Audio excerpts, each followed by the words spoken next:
Aren't Cooey.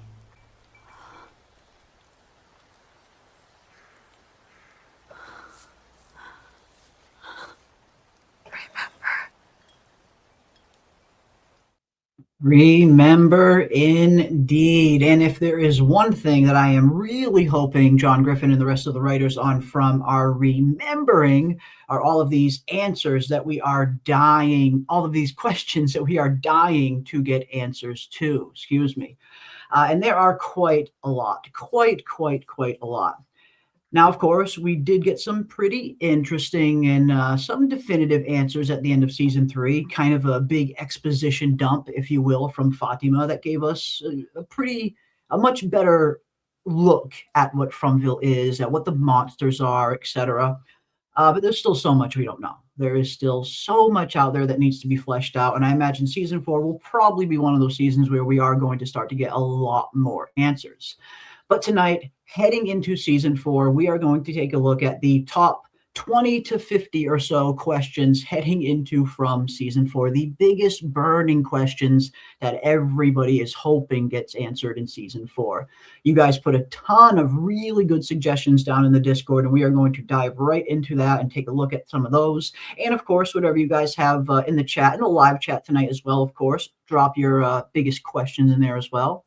But yeah, I mean, again, we got some good information at the end of season three, but there is still a long way to go before everything is tied up. Yes, exactly. But uncooey everybody, because they did say the synopsis for season four said there's Yes. gonna be doors that will open that we will Mm, wish would have remained closed. So yeah. that tells me we are gonna get the answers. It's just not gonna be what we wanted. Mm, Somehow, some way, we're gonna get our answers and we're gonna wish we wouldn't have gotten those answers. I'm yeah. feeling the vibe of the meeting when we all wanted a town meeting and they Oh my finally gave God. it to You're us. like, yeah, you want your meeting? Okay, here's your fucking meeting. Exactly. So I'm feeling that vibe again where it's gonna be like, oh, you want answers? Really? You're gonna wish you didn't get answers. So who Careful knows? what you wish for. Yeah. Exactly. Mm. Knowledge Yeah. comes with a price. Knowledge comes with a cost. It does. Knowledge does. That is going to be the tagline, it looks like, for season four. Forbidden knowledge, knowledge coming at a hefty cost. And I think we're going to see that. We are going to see that, as PM just mentioned. Yeah, season four will open doors that some in town will end up wishing had remained closed. Like you said, not only are we going to get some answers and maybe wish that we didn't once we finally get those answers, but one thing's for sure, our characters are certainly going to regret it once they learn some of these answers and some of these revelations. It looks like some of these revelations are going to come at a pretty heavy cost to a lot of our characters, and that should be interesting. Where answers, do not come easy on this show, and that very much fits the theme that they've been setting up this long. Knowledge does not come easy. You have to pay a price to learn more about Fromville, Yeah, and I mean for our main and that's what characters, we're going to if get. yeah, if we just think about the main Yeah, characters, Tabitha and Jade, we are grateful that we know a little bit more about the tree, the meaning, the numbers. But now we do kind of have to come to terms, and so will they in season four, as yeah, to the guilt of what they have done. We can't yes. just ignore that they were participants in this, guys. I mean, I love Jade, and I can stand Tabitha, but that's pretty bad. What they did is pretty bad. Yeah, I mean, if it goes the way that we have been kind of thinking it might go, where they were in on the sacrifice at first, they must have been. I mean, it seems, even if they changed their mind last minute, there's still a lot of guilt that they're going to have to be dealing with there in terms of not just their guilt, but all of the guilt of all of their future and previous reincarnations that also failed to save the children. So, yeah, they're going to have to come to terms with a lot, Jade and Tabitha in particular. And that should very well be interesting to see how they handle it. Another thing that's interesting, it looks like we have a new member of the channel. Welcome, welcome, welcome. Thank you so much for becoming a member of the channel. Bro Vinci Code. This is such a fucking name. I love this fucking name. I know PM and I are huge Leonardo da Vinci fans and Renaissance art in general. This is an awesome name. This might be one of the coolest names I've seen in a while. Bro Vinci Code. Fucking love it. Love it. Love it. But welcome to the channel. Thank you so much for becoming a member. And of course, for all of the members, we have custom emojis for all of you. And you guys know the deal. If there's ever a custom emoji that you want and you're a member, let me know, and I will definitely do my best to make it for you so you guys have access to the custom emojis that you like. But thank you. Thank you so much, Bro Vinci Code, for becoming a member. Very, very much appreciate that. We also got Jennifer Grover for $2. Thank you so much, Jennifer Grover. Appreciate it. Jeremy, we are in a spiritual war. I mean, there's always some kind of war going on, whether it's internally or externally. This is very true. But I wish everybody the best on their own internal war, whatever that may be. And hopefully everybody has a really good 2026. And thank you so much, Jennifer Grover. Very much appreciate that. Thank you so much. All right. Let's see who we have in this awesome chat here, and then we will dive into some of these questions that all of these fine people have left in the Discord. And of course, once I get down there, also, if you didn't have a chance to throw anything into the Discord, that is totally cool. We want to hear your biggest questions heading into season 4 right here in the live chat as well. Let's see who we got. Bro Vinci was the first in chat. Wow, awesome. Becoming a member and first in chat. Double whammy. Love it. We got Martin in the house. What is up? Good to see you as well. I see Ray's in the building. Welcome, Ray. I see Haymaker in the house. I see Bill D. Welcome, Bill D. Good to see you as well. Welcome, everybody. Welcome one, welcome all. I see my pal, Golden Child. What is up, Golden Child? Always good to see you, my friend. Always good to see you. Welcome, welcome, welcome. Saint Mom McGee, or Saint Mom CG. There it is. Saint Mom CG. Love that too. Love that name too. And thank you so much. Yeah, we always try to have some fun intros here for our streams, no matter what the show is, whether it's this, Severance, or any of the other shows we cover. We try to have some fun intros for sure. That one right there is probably the most popular one we have here on the channel, the From intro. Just that song, something about that song just fits From really well, I guess. I love that intro. I feel like I missed it so much. Once you hear the intro, it just like it gets me in the vibe of From. It pumps me up. It reminds me of the best time that we had watching the episodes and like talking about them. It's the best intro, really. I love it. Never change it, Jeremy. Never. Never. That will be our From intro for all of our streams. Absolutely. Although I am working on another one for From season 4, which I will unveil when season 4 gets here in April. And that one has been pretty fun to tinker with. But thank you so much. Very much appreciate that. Yeah, we like the intros here. We got Kiwi Skirt in the house. What is up, Kiwi? Good to see you as well. Welcome. I see Catherine's in the building as well. Welcome. I'm feeling very sick. I got that From fever. We all do, my friend. We are all very much in, I don't know what stage of withdrawal from at this point, but we are all chomping at the bit for it to finally get here. And again, it's not too far away. It is not too far away. We just got around 2 months or so, and then From will be here.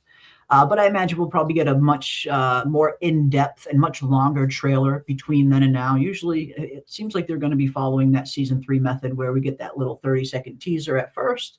Then around a month later, we get a full 2 to 3 minute trailer. I imagine we'll get the same this year as well. So while we've got a couple months to wait, I would be very surprised if we don't have another full trailer coming probably next month. I'm hoping. Fingers crossed. Let's see what else we got. Let me scroll down here. I see Samuel's in the house. What is up, Samuel? Good to see you. Welcome, Minerva. Welcome one. Welcome all. Welcome one. Welcome all. Jehovah Sin in the house. We got Robert Saunders in the house. Welcome, everybody. So glad to see so many members of the Fromily hanging out. We got Big Heck. Everyone is dying. Honestly, Big Heck, I mean, we've talked about this plenty of times. I know you've been around forever, too. We have a feeling season 4 is going to be pretty dark, right? I mean, I think we're of a similar mind here. Yeah, I think season four is going to be super dark. I think we're going to lose a ton of characters. If we thought losing Tien Chen was sad in season three, and losing Jim, and I thought losing Jim was sad. I know not everybody liked Jim, but I personally did, and I thought it was sad losing him. But I think season four is going to be way more hard hitting in terms of what characters get killed off. Yeah, and like I said on the last live stream, I think Mhm. we kind of go big head towards our main characters. We're always thinking like who's gonna die from the cast, the main cast. But Exactly. we kind of are overlooking the fact Yeah. that the town is full of people. There's a Yeah. mob in there. There's a Yeah. lot of people. I mean, a lot. So they need to go. It's season 4. We're about to get down to business. We're going to Yeah. find our answers and we need to like leave.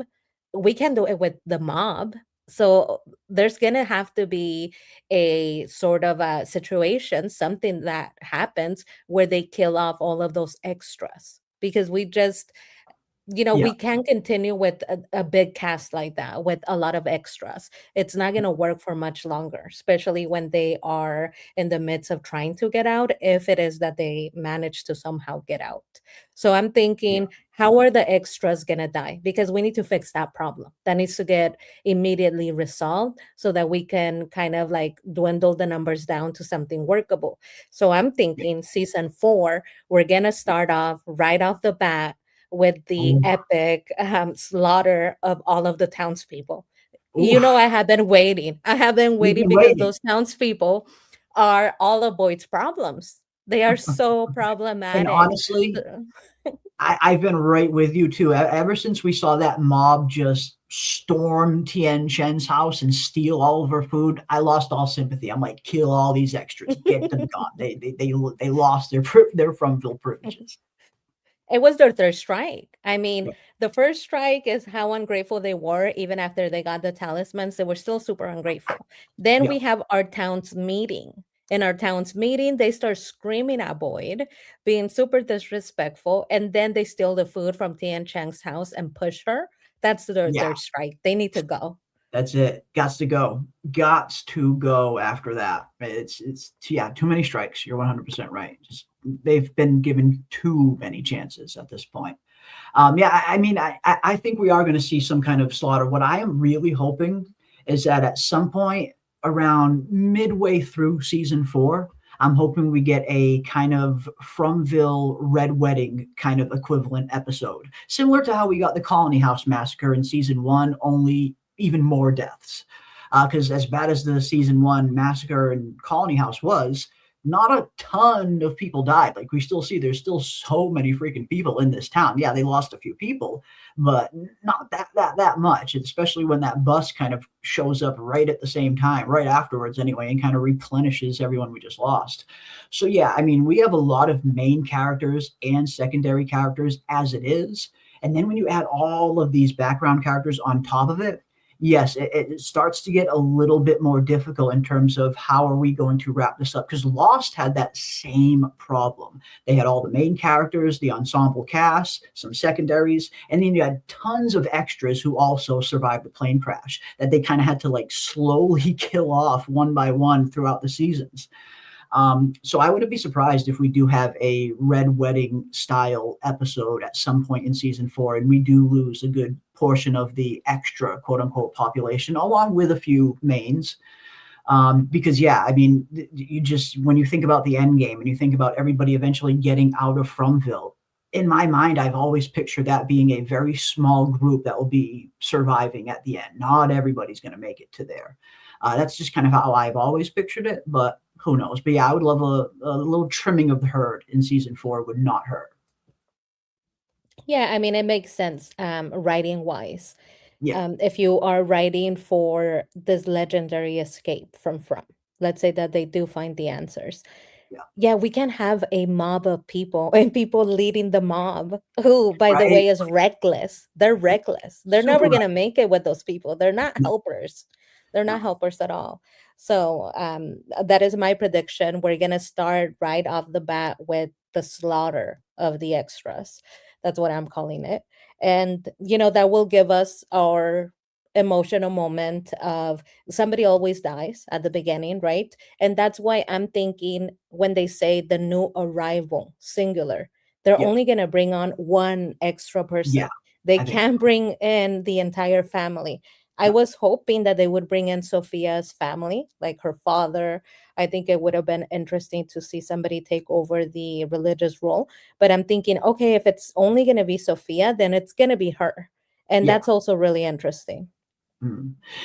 It is very interesting, especially like with us this late in the game. I totally understand them introducing the man in yellow because it seems like he might be the main villain of the show. So I understand him making his appearance that late. But when you're adding just like regular new, regular season characters to the show, adding someone this late in the game, yeah, 100%. They very much have a super specific plan for this character. They wouldn't have introduced her this late otherwise.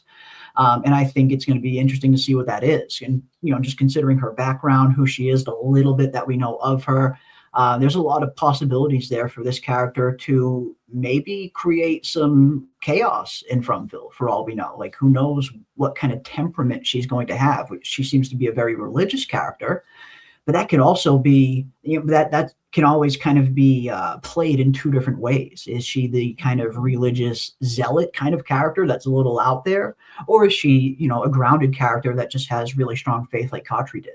So it's going to be interesting to see her temperament. And I think once we see her temperament and the kind of personality she has, that'll give us a much better idea in terms of theorizing what her storyline is going to look like in season 4.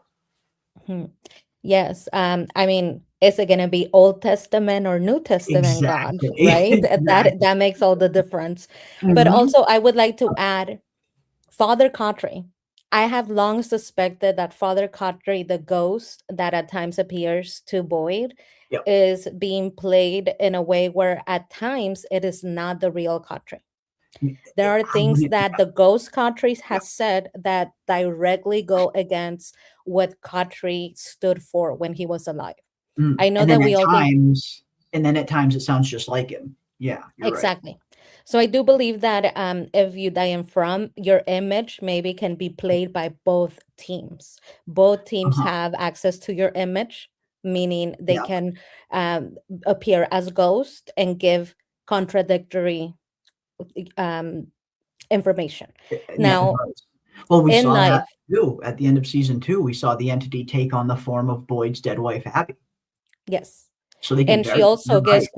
contradictory Yeah. information. So I Yeah. do think that the ghosts are being played by both teams. You have access to whoever dies and can use them as you please. Maybe a card that you can use or pull out to kind of manipulate the people that are still at play.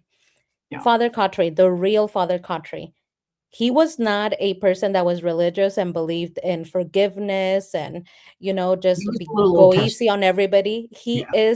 He was Old Testament Father Yeah. Kotri. People overlooked that, but he was the one that told Boyd when Boyd was willing. Boyd is law and order, and even being law and order, Boyd was willing to not provide somebody with a death sentence even if it was established that they had to go into the box. That they He thought deserved it. about it. Yeah. In the Exactly. yeah. So he was like, I'm not comfortable providing them with the death sentence."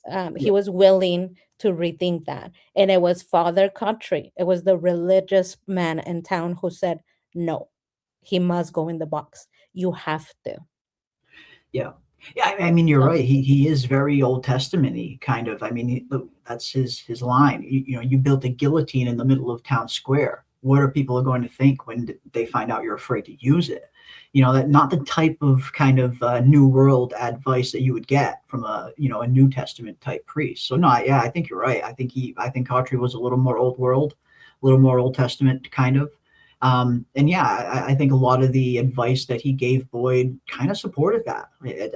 At times, his advice was kind of savage. Um, mhm. but yeah, and I think it made him just such an interesting character. And I often wonder what this show would have looked like, what this show would have progressed like if Father Kotri never died.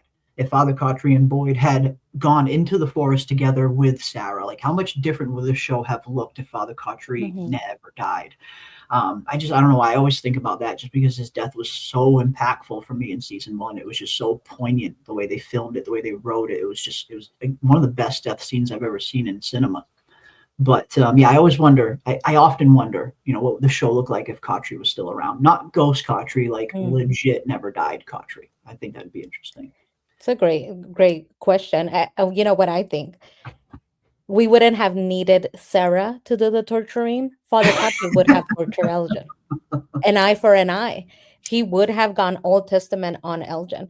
And the reason why I say that, it's not just, yes, it's a little, funny, but there is evidence to support this. Like we stated, Father Kotri was the person that was going for the box. He said, you have to use the box. And he then led the funeral. This is the type of man that Father Kotri was. He would advocate for you to die, and then he would proceed over your funeral. That's the type of guy he was. Yep. So, Yep. um, I do believe that when we see the ghost of Father Kotri tell Boyd, hey, if you cross this line, there's no coming back. First of all, that goes against like religion, Father Kotri's religion. And Father Kotri's religion, as long as you repent, there is always salvation. Mhm. Always. If you believe in Yeah. the new age way of thinking and not the Old Testament way of thinking, which we know Father Kotri was hardcore. So I don't believe that Father Kotri would have said that. He probably would have tortured Elgin. Mhm. And remember what he did once he found out that that child that went home and asked Father Kotri for help, and Father Kotri gave him a chocolate bar. Yeah. He found that little boy and the mother had succumbed to their injuries because the father was abusive. He beat the shit out of that guy. He Beat him like to death. almost like exactly. He Yep. didn't spare him. He didn't ask him to repent or to pray to God for forgiveness. Yep. He handled it. That's who Yeah. Father Kotri was. Yeah. Yeah. 100% agree. 100% agree. He was definitely a little more Old Testament for sure. And it was just a really good dynamic. I love the dynamic between Boyd and Father Kotri. I feel like those two characters complement each other very well on screen. And it was just always very, very interesting to see, just to see a scene with the two of them talking. Like, one of my favorite scenes um, in all of season one is that scene right after Frank dies and Boyd is out there rebuilding the box. And that's when you get that really good conversation between him and Kotri. Um, and it's just I don't know, something about those two characters on screen were freaking phenomenal. And hopefully we'll get some Kotri cameos in season four as well. But here we are, folks. So the fifth season will be the last. We don't know for 100% sure yet. I mean, John Griffin has kind of like vaguely stated 5 seasons was kind of the plan, but nothing concrete yet that we've heard from MGM or from From. I imagine we'll probably get 5, maybe 6 the most. Like, I highly doubt it'll ever go past 6 seasons. So I'm thinking 5 or 6. That'll probably be where it ends. 5 could very well be the last season. Definitely could be. Definitely could be. But we shall find out. One thing we do know, season 4 is not the last season. So we got some more to go. And of course, heading into season 4, we asked each and every one of you what were some of the biggest burning questions that you guys had heading into season 4. What questions did you guys want answered the most? And you guys left some really good suggestions in Discord. We're going to take a look at some of the ones in Discord, and of course, some of the ones that you guys throw in here in the live chat as well. I'm going to start with one that I saw in the live chat earlier. And it was excuse me. Sorry. I'm going to start with Robert Saunders' one, because this was Robert Saunders' idea. I got to give full credit to Robert Saunders. He always comes up with some really fun topics for us to dissect when it comes to From.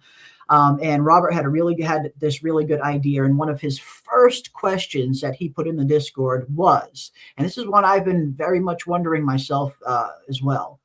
How were the talismans first created, and what is the significance of the runes carved into them? I mean, we've had this question ever since the very beginning of the show, when we first found out what these talismans were and how they worked, and saw the very weird carvings on them. Now, you guys were, Nick and a lot of you guys were talking about some very interesting theories pertaining to the talismans a little while ago, and I absolutely loved the theory. Nick and a few other people had an interesting theory that maybe the reason why there's only 12 talismans is because the 12 talismans were made from the 12 hearts of the parents that became monsters.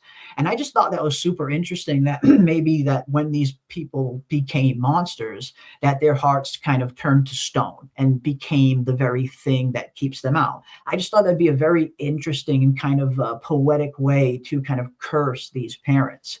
And while I love that theory, the only thing that made me kind of take a step back from it was remembering a scene in season 2, the autopsy scene, when Christy is doing the autopsy of Smiley and she looks inside and she sees all of his human organs are intact.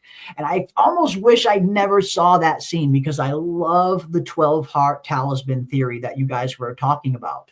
It just, you guys came up with a lot of good supporting evidence that kind of went along with it. If that Christie scene of that autopsy wasn't there, I would probably be fully on board with this theory because I just thought it was really interesting. It was a nice, neat one. It was one that I hadn't heard before. We've heard so many different theories in terms of what these talismans are. So many people having, very similar theories, but this was like a different one. It was new. It was unique. It was something I never heard before, and I love hearing theories like that.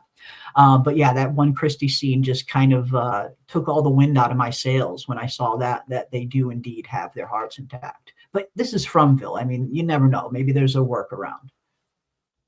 Yeah. Took the wind out of your sails. You completely destroyed and obliterated I our didn't theory mean to. for months and months, sir. I did not mean to. It is And I don't us think, who were the and just kidding.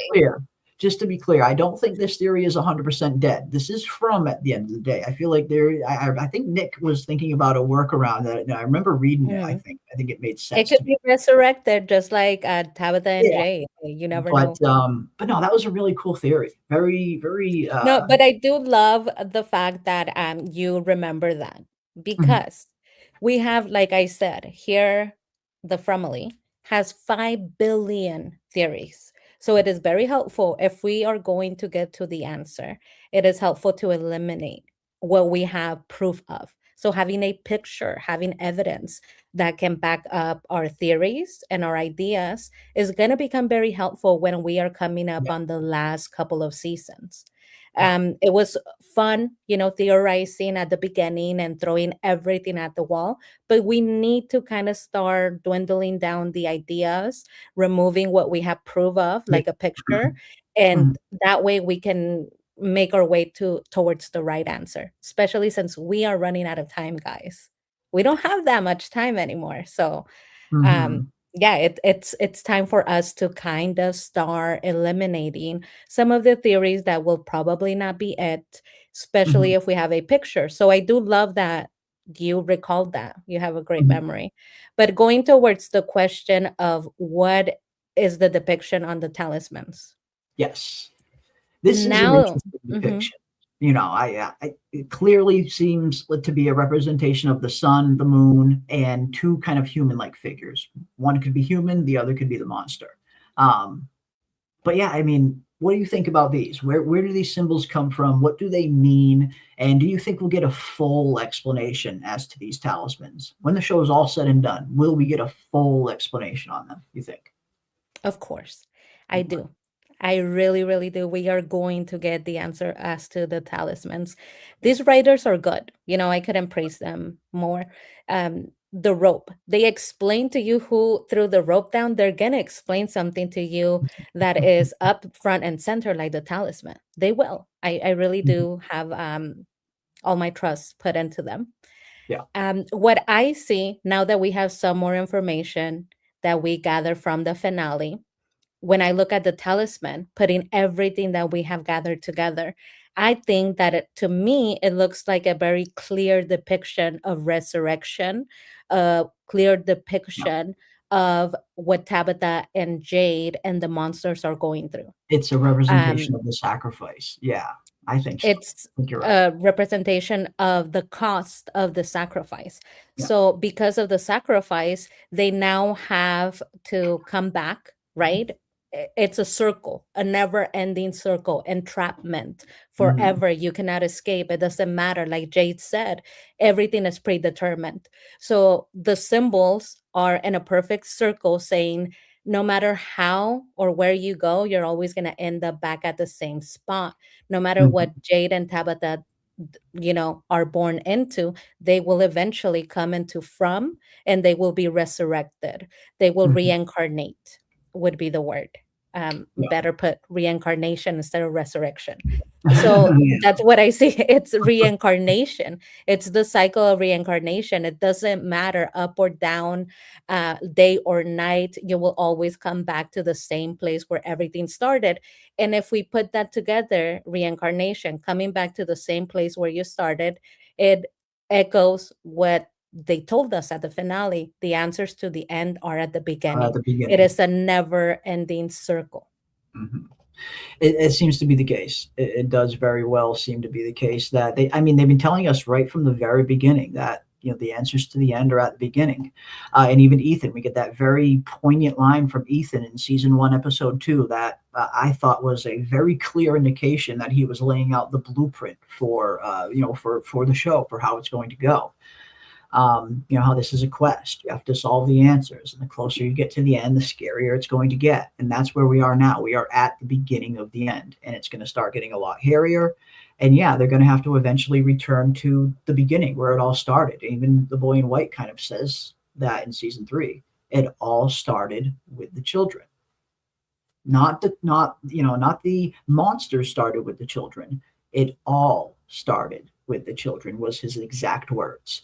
Mhm. So, yeah, I think we're in for some very interesting revelations in season four. And as the episodes start to come out, you're 100% right. As we start to get a little bit more data, it's going to be a lot easier to start eliminating theories, debunking, just straight up debunking theories that we know we shouldn't be focusing on anymore as we start to get this new information. And I think that's one of the most exciting parts of season four, just for me personally heading in, that I'm looking forward to maybe shaving down some of the theories that I personally think are maybe a little more outlandish, and focusing on ones that I think might be a little more practical and probable where the show's going. And as we get more data, the theory crafting is going to become a lot more concise, a lot more clear, and that's going to be fun. That's going to be very fun, as opposed to just playing with this big old wide open canvas that we've had for the first three seasons, which is also fun too. Don't get me wrong, but it's always fun when you start being able to narrow down some of the theories a little bit.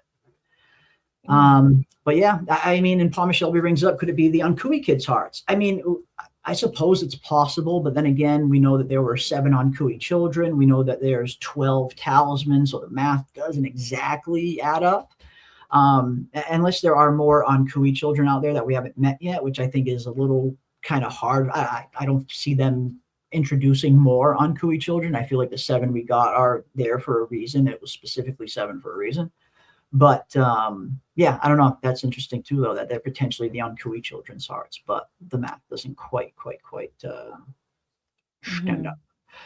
Mhm. Let's see what else we got. Why would the monsters throw the talismans on the ground and not take it with them? This is always something that I thought was very interesting as well, because this is very interesting. At every single time we see one of the monsters get inside one of the houses, boom, we just see the talisman just laying on the freaking floor the next morning. It's not gone. They didn't take it with them. They didn't try to destroy it. It's just sitting there. If they can take them off the wall and throw them on the ground, you'd think they'd be able to take them with them and keep them or destroy them potentially. But we always just see them landing on the wall, on the ground, which makes me wonder if it's not them grabbing them off the wall. If maybe when these monsters enter a house, maybe when the threshold of the talismans is broken, that maybe it just automatically just falls off the wall. Like, I could totally see that happening in Fromville, where they break the threshold and it just falls off the wall on its own. And maybe that's why they don't take it with them. Because I always did find it very strange that they would just take it off the wall, drop it, and leave it.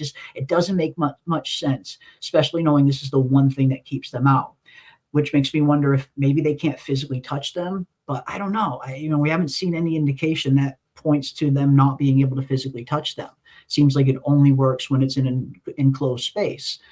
So I have always wondered this as well. Is it the monsters just throwing it on the ground and leaving it? or when they cross the threshold, does it just fall off the wall on its own? I don't know. Hmm. Well, Uncle Dieter, I just have always sort of believed that there is a game at play. And with games, there are rules and regulations. There is something about the way that they talk about the talismans that it's giving rules and regulations. When we see that Randall, he gets really creative. And I'm so glad that he did because that's what I would have done. He gets creative, Randall, and he ties it around his neck like a necklace to see Yeah. like maybe it could be like his own Yeah, he's saying he personal holds it out to safe him. Like spot. he holds it out like it's like a cross he's holding in front of vampires. Like, stay away. Mhm. No, it's like, no, Randall, Exactly. not Like his working own out. personal little safe spot. Yeah. Um, and the monster says, the secretary, I believe, says to him, "Oh, sweetie, it doesn't work Mm, that way." work that way. Um, but the way that she says it does not work that way Hmm. makes me believe there are rules and regulations. They know what they Yes. can do and what they cannot do. They Yeah. know what they could get away with. And they know that maybe perhaps part of the game is that both teams have to have the ability of having a winning chance. Therefore, the townspeople have, if they find the talismans, they have access to them. You can't just take it from them. Hmm. So Yeah. they have to have the ability of having a winning chance. There's clearly two teams at play, if not more. That's Mhm. why I believe that they don't touch them because they know there's rules, regulations, things that we can do, things that we cannot do. Mhm. And it doesn't really bother them. Also, they do seem to kind of find a way to entertain themselves, which is why the monsters are a little endearing at times. They find a way of entertaining themselves by snatching and stealing Yeah. little objects, Yeah. right? Because when we go down into the cave, we see that they are hoarders. We Tons of need to call souvenirs. we need to call the show hoarders so that they could go down into the caves because they have just they steal and collect all of Yeah. these things down to Miranda's sweater. They stole her sweater and took it down there. Yeah.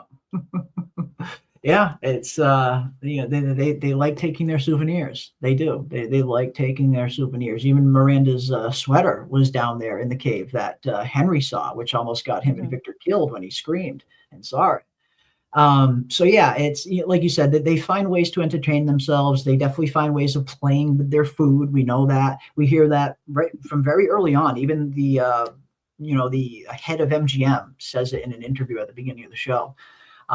There's a reason why they don't run. They don't run because they don't have to, because there's only so many places that the survivors can go before they get caught. Same line that we hear that we hear Kenny say in season one, and maybe it is part of that. Maybe it is them kind of quote unquote playing the game, and there are certain rules of which they have to follow, like only being able to come out at night. Maybe the sun doesn't necessarily burn them to dust, which it doesn't seem like it did. Smiley's body was out there in the sun. He may have been dead, but he was still out there. So yeah, I've always thought it, and they've always kind of hinted that there are rules here in Fromville that need to be followed, and maybe the talisman falls in that category where, yeah, they can't take them with them even if they wanted to. I kind of always just assume that they don't that they weren't the ones pulling them off the wall. That once the threshold is broken, the talisman at that point is just a useless rock, and maybe it just pops off the wall at that point. But who knows? Who knows? Maybe we'll get an actual definitive answer at some point as to why they're always just laying on the ground after there's a breach. Maybe we will find out. Pam Jam also had an interesting question in the Discord as well. And this is one I think a lot of us have been also wondering as well, that ever since we got the end of season three, the season three finale, and we got all that information from Fatima with that very long exposition of hers, exposition dump, as we call it. Um, who is the quote unquote it that promised the townspeople eternal life to sacrifice the crusty kids? The crusty kids. The crusty kids do remind me of the story of Omelas. Also, that story also only consists of one child. But yeah, very interesting question indeed. I think a lot of us have been wondering this ever since we heard Fatima state that that something convinced the parents to kill their children. This wasn't something they came up with their own. This wasn't something that they just woke up one day and thought, "Hey, let's have some kids, leave them in this cave, and then sacrifice them, and maybe we'll be immortal." This was something that was very much orchestrated, and that was very clear given Fatima's dialogue. It, quote unquote, promise them immortality. What is the it? Is the question. Is it the man? I mean, the most obvious reason, and sometimes the simplest answer is the right one. The simplest answer would be it's the man in yellow. The man in yellow was the one who orchestrated all of this. And he is keeping these cycles going because he is deriving power from these cycles. Keeping these cycles going might be the only thing that's keeping him going, for all we know. But then again, there is also the possibility that it was something else entirely, that the man in yellow isn't the main villain, that there is something else that hasn't been introduced yet. I kind of hope that the it is the man in yellow. I just feel like from a narrative standpoint, from a writing standpoint, it would make more sense, even though we like to kind of dive into this show and kind of like to look for, things a little bit deeper. Sometimes they're just not. Sometimes things just aren't as deep as we would want them to be. And every once in a while, yeah, the simplest answer is sometimes the right one.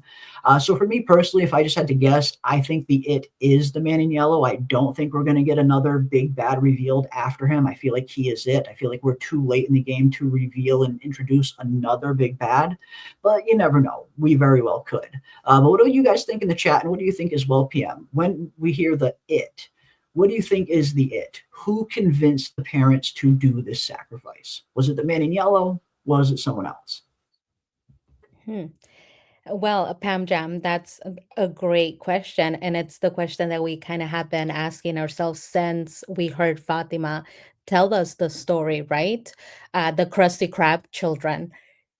I believe I'm working on a couple of videos. And one of the videos that I'm working on is the language that Fatima used to describe the sacrifice and how this Mhm. might have come about. I think that when we hear what she says, they sacrificed the children because it promised them that they would live forever. We kind of tend to go towards damnation and condemnation and saying, oh my God, these people wanted something for themselves. They wanted to live forever. They're horrible people. They sacrifice their children so that they could have something for themselves, and Yeah. that's only natural, right? But when Yeah. we look at historically, right, we know that From bases the story on the United States. We see the American flag at the beginning of the show, it's waving in the air. We see a soldier. We have also seen Yeah. settlers from before that time. So this Mhm. is from the very beginning of the establishment in the land of the United States. When Yeah. we look at history, historically, when people settled into the land wasn't one that could give you everything that you needed right away. There were a lot of people that tried colonies, like the Roanoke colony. There were a lot of colonies that tried setting up in land that did not provide them with food, and Yeah. they starved. Yeah. They starved. So Mhm. it is my theory, just historically, that perhaps when she says it promised them that they would live forever, perhaps this entity, the men in yellow, who I believe it would be the men in yellow, or Mhm. the red Cthulhu entity, they were Mhm. starving. I believe that they were probably experiencing a starvation. They were not Yeah. able to settle into the land, and Yeah. therefore through prayer they were asking for help. They get this entity, and the entity doesn't say, I promise you will live forever, but perhaps it presented the idea, you will all live forever. If you Trick do them. this thing, Definitely. do not be afraid of killing your children. They will be resurrected. You Will be will live resurrected. forever. You Yeah. will all live forever. There will be no need for food. There will be no famine or cold or fear. You will be taken care of. And when you are presented with that choice, starvation, where you're going to die anyway, and so Mhm. will your children, or doing this ritual for an entity that says, Will do save not the whole worry, I will resurrect you and you Yeah. will all live together. Yeah. Yeah. I think that perhaps if you look at it that way, we might end up with a story that's more complex. It's not Mhm. as simple as, oh, I just want to, kill my child to have eternal life, but Yeah. perhaps, especially when you're settling in land that does not have um, fruits, you have to like put in the labor to make it somewhere where you can live. It's like barren land. It's the very beginning of the country. Mhm. Yeah, people were starving. There was a lot of colonies that didn't make it. They were Mhm. being sent out, and all of them would starve. They would succumb Yeah. to either the weather or famine. So Elements. I'm Yeah. thinking it could be that. It could be something like that. Oh, absolutely. Absolutely, it could be. And yet, a lot of these early colonies, were set up along coastlines, before, too further inland was even, explored.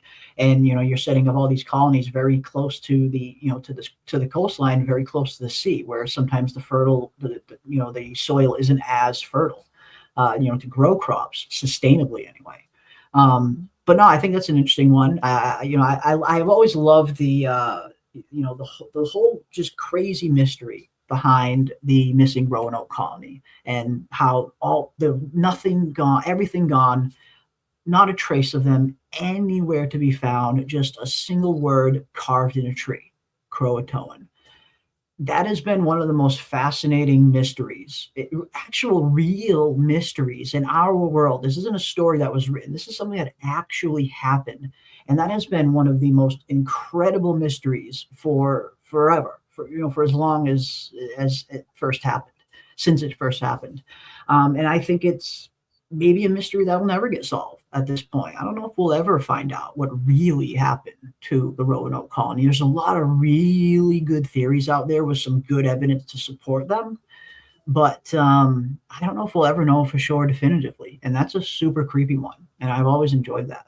I love stuff like that. But yeah, you see a lot of similarities between that and From 100%, 100%. But but yeah, in terms of Pam Jam's question, what was the quote unquote it? Yeah, I think it's really hard to tell. Again, I think the man in yellow is the most obvious choice, and again, sometimes the simple answer is the right one. But then again, this is From too. We also have to take that into consideration, where they like to pull the rug from beneath our feet and make us think we're going one way and then subvert us into the other direction. So it'll be interesting to find out what the it was. I'm putting my money on the quote unquote it was the man in yellow, but who knows? Who knows? I guess we'll find out. We also have Ankui Dieter, who has just gifted a membership to the channel. Wow, thank you so much for that, Dieter. That is incredibly generous of you. Wow, thank you so much. Very much appreciate that. Awesome stuff. Awesome stuff. Let's see. Where is it? Where is it? Where is it? Well, I believe Ankui Dieter, thank you so much. I believe he said he was the recipient of the gifted Oh, he membership. was. That's so awesome. I see her. That is so Which is awesome. amazing. I mean, we're talking about circles, never ending eternity. This is what we're talking about, Dieter. It is very fitting. That was so awesome. That was so absolutely awesome. Well, thank you so much, Dieter, for becoming a member of the channel. Be sure to spam those emojis as much as you want. And if you have one in particular, a new one that you want me to make, let me know and I will definitely make it. That was good. That was funny. I needed that laugh. It's been a long day. That was good. Awesome stuff, guys. Awesome stuff. And of course, throughout the night, I also want to take some of the stuff from you guys in the chat here. Also, let us know, what are some of your biggest questions that you guys have heading into season 4. There are so many questions that are still unanswered, even with all the answers we got. There's still so many that are unanswered. Let me know in the chat. Drop some of your biggest burning questions that you guys have heading into season 4. I saw one in the chat earlier, and this is another one that I've definitely wanted to get a little bit more into. I was hoping we would get a little deeper into it towards the end of season 3, because this was an interesting mystery that was set up at the beginning of season 3, but then it never really went anywhere. It seems like they're carrying it over to season 4, and they gave us no new information on it. And that, of course, is, who is tapping on the cabins at Cannibal Village at night? Who is tapping on all of these freaking cabins? Um, Love that question because again, it's one where we really have no concrete evidence to really say anything. Really, that's one of those ones that could really be anything. It could just be a freaking bear saying hi for all we know. But that's always an interesting one. Who is doing this knocking on these cabins at night? We've seen it happen, heard it happen multiple different times now. Who's the culprit? I love the Eloise theory. I think the Eloise theory is kind of funny. I don't Mhm. think it is Eloise who's knocking on these things. I think if Eloise was there, she probably would have just opened the door. This seems like it's more from some kind of Fromville trick being played on them, some kind of scare tactic maybe. But I thought it was hilarious that maybe Eloise planted all of this food and they're stealing all of Eloise's food and Eloise is screwing with them in return. Definitely not the case, but it was always just a funny theory. But at this point, we really have no idea. Just being more serious, we really have no idea who's knocking on these cabins at the end of the day. Just like we still have no idea who or what was dragging the tent at the end of season one as well. Two questions that I really want answered. Yeah, poor Eloise, right? They stole all of her food. No, I just don't think that Eloise would stay away from Victor Hmm. if she knew they seem to take care of each other, right? And so I don't think that she would set up camp and plant Right? food and then stay away from him. Yeah. I think she's probably gone on this super strange long journey I think and she's she's trying lost. to make her way back. Yeah. I think she's Um lost. I think she's lost story walking somewhere and can't get her way back. yeah, and we'll probably get her back by the end of season 4. Yep. Now, who is knocking for me, I believe now the unfortunately Julie is the answer to a lot of things. Hmm. So we know that Julie, she left us in the finale with one message. I'm going to try to save Tian Cheng and I'm going to try to save baby brother. We Yep. know that her dad died, so we could add him to the list. She has Yep. 3 goals. She's probably trying her story walking ability to a Yep. time when her father was alive. Who was inside of that little village when the knock happened, you guys? It was Mm, Jim. Jim man. was on that trip. It Yep. was Julie. She is the one that knocked. She's trying to go back to a time when her father was alive. So I'm guessing that she is trying different things to get to her father. So she tried to get Mm, back to a time where she could speak to him, and he happened to be inside. She traveled, it's dark, it's late at night, and he's already inside. So she uh-huh. can't even get a conversation. And the monsters lie. The monsters say that they are your beloved one, so Yeah. of course she knows he's not going to answer. He's not going to come Mhm. outside. If I say, "Hey dad, it's me, Julie," it's this is not going to work. I'm just going to freak them out. It's not going to be good. I'll try again. I think it's Julie because Jim was inside. Mm. I mean, that is an interesting point. I believe Jim was there both times too, even when they went back to do the food excursion later on towards the middle of the season, Jim was on that excursion as well. So he was there both times. Interesting, very interesting. And maybe it was. And I could see that potentially being a case where Julie is trying to story walk back long before, like she's trying to get there long before Jim dies in order to warn him way before it happens. I don't think she meant to get right to the right moment when it happens. I think ideally she's probably trying to get to before it happens so she can warn him to not even go into those woods, maybe. And I think maybe this was the closest she could get right there, right at that moment. Maybe that's the best trip she was able to do because she hasn't really been able to advance and kind of master these abilities yet. So no, I could totally see that be the case where she's trying to go back even further to when Jim died, like way before he died, like that, like when he was in the cabin, maybe to try and inform him well ahead of time before he dies. I think that's very much a possibility. Interesting, very very interesting.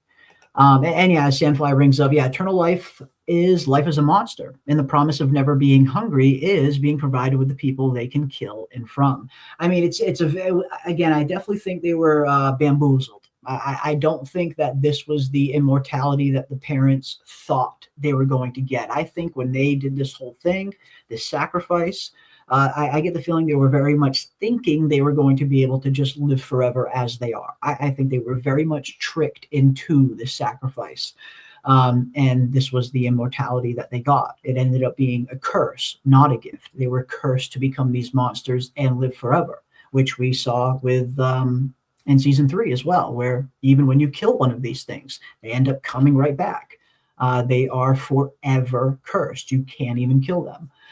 So I always thought that was kind of, that was always how I kind of saw it anyway. I mean, I know we don't really know for sure, but my theory is that the parents were tricked into this. They thought they were going to be getting a much different form of immortality than what they got.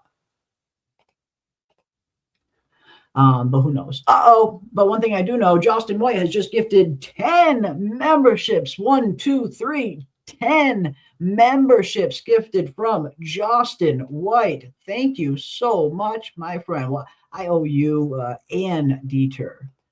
Definitely, I owe you guys a round of applause. Round of applause. Thank you guys so much for all the support you guys show the channel. Wow, 10 memberships, Justin. That is incredibly generous of you, my friend. Thank you so much. And welcome. Welcome to everyone who has become a new member. If you are one of the lucky 10, be sure to have fun with all of those custom Fromville emojis that we have there. And do be sure to leave some suggestions for some new ones that you guys want to be made in the comment section after the stream ends. And I will definitely see them there. But thank you, Justin. Thank you so much for the gift of the 10 memberships. Wow, 1, 2, 10. I mean, I feel like that deserves a clip. This is a really bad idea. There's nothing else strong enough to pry that trap open. You really want to start pulling apart the ancient tower of holy scary shit? I'm sure whoever built it won't. Really want to start pulling apart the ancient tower of holy scary shit. Oh, Christ. Are you people living here now? Our house collapsed. Well, at least you had one. It's not my fault you broke it. Hey, take it easy. You finally get rid of those 3 smelly hippies from Colony House, and now we got you people. I love how Jade talks to Ethan like he's an adult. Like, I don't care. At least you had one. It's not my fault you broke it. Our house collapsed. It's not my fault. I love Jade. Absolutely love Jade. But thank you so much, Justin, for the gift of the 10 memberships. Very much appreciate you, my friend. Very, very much appreciate you. All right, let's see what else we got. Why a lighthouse and the horn from Jen the teacher? Yes, I mean the lighthouse. The lighthouse is one of those things that I'm very nervous about.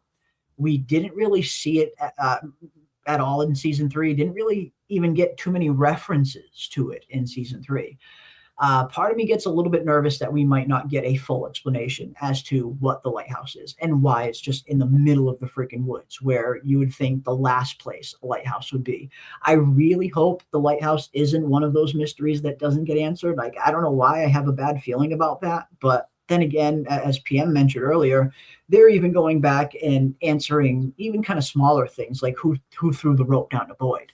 So maybe we will find out exactly what this lighthouse. I mean, I feel like we should, right? I mean, the lighthouse was such a big part of the first 2 seasons. Like, it was all about getting to the lighthouse in season 2. Like that was it. It was getting, even in season 1, at the end of season 1, even with Boyd and Sarah, the lighthouse played such a big part in this show. I have to imagine we're going to return to it at some point, right? Like, we have to. It's the lighthouse. It's from. We got to learn more about it. Yeah, no, I am confident that we will learn more about the lighthouse because they did make it an emphasis that it was sort of a base. We know that we have the trees, Yeah. we have the lighthouse, so something about the lighthouse screams important, right? They made it a big deal, so they're definitely going to go ahead and explain that to us. I do believe that they will. This is when I miss Dale. We complain about people like Dale because he's such an asshole. And he is like, he's going around stabbing people and like being super rude. But everybody, Everybody in the world has purpose, even people like Dale.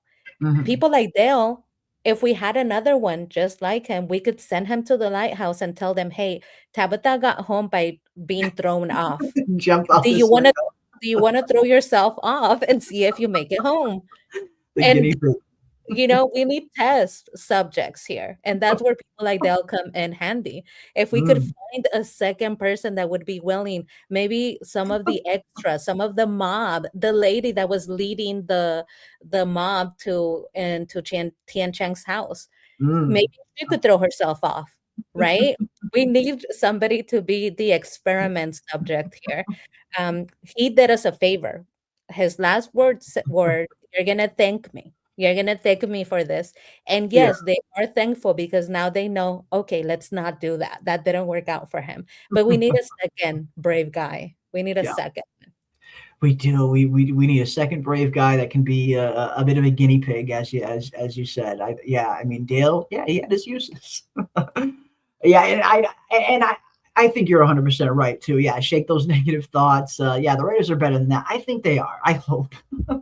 I hope the lighthouse isn't just a symbol, but Tabitha walking up to it, being marked. It has to be explained, and that's another thing. I mean, we got that super trippy vision in season 1, episode 8, I believe it was, when Tabitha first has the vision of the lighthouse. She's walking up it, she's picking up Ethan's toys along the way, and then boom, she gets to the top, and Jim is strung upside down like a Christmas ham. Um, I mean, I feel like, I hope anyway, that vision, that dream that she had wasn't just foreshadowing of the visit that we already got to the lighthouse. I feel like that would be very underwhelming. So yeah, I just feel like there's so much there still that we need to learn about this lighthouse. Who built it? Why they built it? Why is it in the middle of the woods? Is there an ocean that once went with this lighthouse? Stuff like that. Because again, we see this evidence of like kind of just like buildings seemingly popping up or disappearing out of nowhere. Like whether it's the motel, whether we saw what happened to the Matthews family house. Like there's something very strange about the difference in architecture that we get inside Fromville. We got all of these buildings from all of these different time periods. It's not very similar. It's all spread out. So yeah, I mean, we got to learn more. We need to find out exactly what this lighthouse is, why it's here, who built it here, how did it get here, and what purpose does it ultimately serve within the confines of Fromville. One thing that I always thought was interesting about the lighthouse was when Tabitha gets to the top of it, we see that some of the pane glass is broken, and in the middle of it we have the flame that creates the light for the lighthouse that spins. And anyone who's been here for a while, you guys have heard me talk about this for years now. I've always had a feeling that there is something up with that flame, that putting that flame out is going to do something significant to Fromville. And I feel like we got a smaller foreshadowing of this with Boyd and his torch, in terms of him having to have that torch lit inside the ruins in order to be able to access them. But as soon as that torch went out, boom, back to ruins, and Boyd is out there just in the middle of the woods.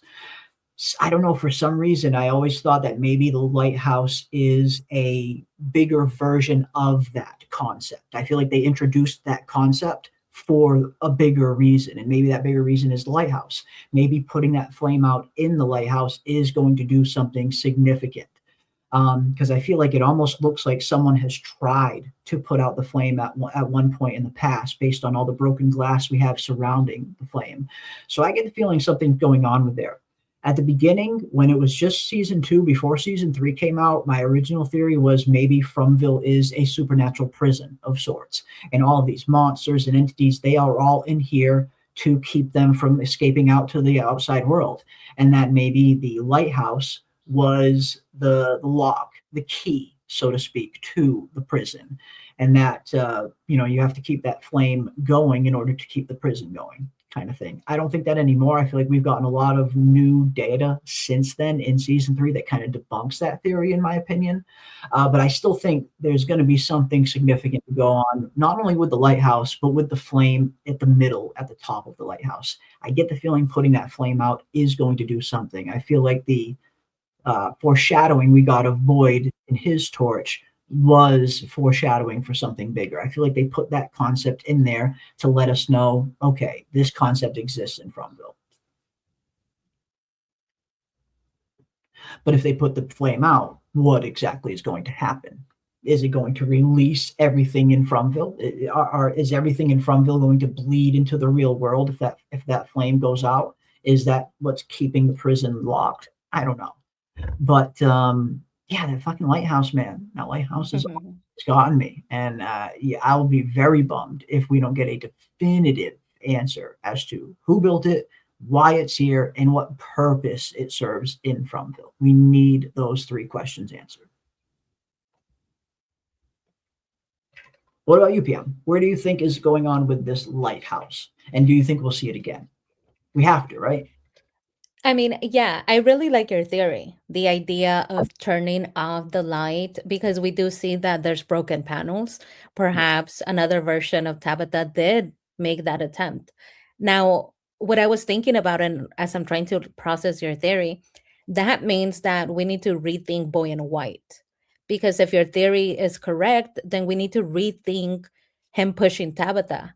I think we were looking at Boy and White in a positive way because he pushed her into the real world, which ended up helping them. However, if he pushed her and took her interest away from the light that was lighting the tower, he's not a good guy. He's a bad guy then. He pushed her on purpose so that she wouldn't turn it off. Well, but what if turning the light off means everything that's in Fromville escapes to the real world? Oh, well, I like that because then it brings up the trolley problem, meaning, yes, you're suffering and some families will have to suffer, but this is better than the entire world suffering. Yeah. I do like that. The only negative would be that it's giving Lost. It's giving a little bit too much of Lost, and I don't know. I don't want to get too close to Lost either. I'm with you. Exactly. I'm with you there. Yeah. Because I feel like I feel like there's certain parts of this story that are already a little too close to Lost. And I do want these shows to kind of stand on their own. You don't want to see From have to recycle, stuff that already worked in Lost. You want to see From come up with its own stuff. And they have, for the most part. They definitely have. So yeah, you don't, again, just the lighthouse being there in and of itself is already a little too close to Lost, with the mysterious lighthouse we have on the island. But yeah, you definitely don't want them to venture too close into Lost territory. And again, that's kind of why I was a little bit nervous with them introducing this whole time travel ability of Julie's, story walking, as they're calling it. We saw what happened with Lost when they introduced time travel. It nearly ruined the entire show. But hopefully they've learned from that. And hopefully John Griffin has a much more solid plan with how his version of quote unquote time travel is going to work. I hope so anyway. We shall see. But we got another $2 from Ankui Dieter. Thank you so much, Ankui Dieter. Don't forget to like the stream. Yes, smash that like. Hit that melee button. Absolutely, guys. And again, big thank you to everyone for coming and hanging out with us tonight. Very much appreciate it. Love diving into all of this stuff with you. And thank you. Thank you so much, Dieter, for the $2.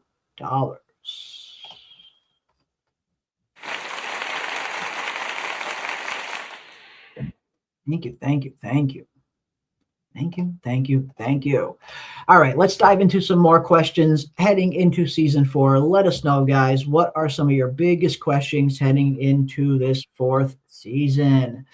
Now we have up next in the Discord, Fromaholic Fletch. Now this goes into a video that I'm currently working on right now, and I talked about it a few weeks back in terms of the idea of other story walkers potentially already being on the show that haven't been revealed yet. But Fromaholic Fletch asks, is Martin a story walker? And is that the reason why he was chained? So he couldn't story walk and change events. You guys have heard me talk about this probably a few times already. I do think Martin is a story walker. personally. I feel like that would very much fit for his character. I feel like it would very much explain why he knows some of the things that he knows, things that he shouldn't know, things that he should have no right of knowing, unless he has seen this story play out already, unless he is a story walker and he has seen a lot of this stuff happen and he knows where it's going to go. The chain thing I think is very interesting. I mean, could putting a story walker in iron chains kind of ground them? Could that kind of be some tether to the point where they can't use their ability if they're locked up in iron chains? I don't know. I think that's an interesting addition to add to it, because we do need to find out why Martin was locked up in that place. If he is a story walker, which I do believe he is, why was he there and who put him there? Well, I think it was the man in yellow. Again, I hate to go back to the man in yellow again, but I feel like they're very much setting the man in yellow up. And I think we're going to find that he has been the architect of a lot of things that we've already seen on the show. Like they very plainly showed us at the end of season 3, when we saw that he was indeed the voice on the radio at the end of season 1. I think we're going to see a lot of other instances where the man in yellow was behind other events as well. And I think this is one of them. I think the man in yellow is probably the one who captured Martin and locked him up in there because he was a story walker and he didn't want him meddling with the cycles. I love that theory. You kind of have been, saying that since we started seeing Martin, and I think that you have all the evidence for it.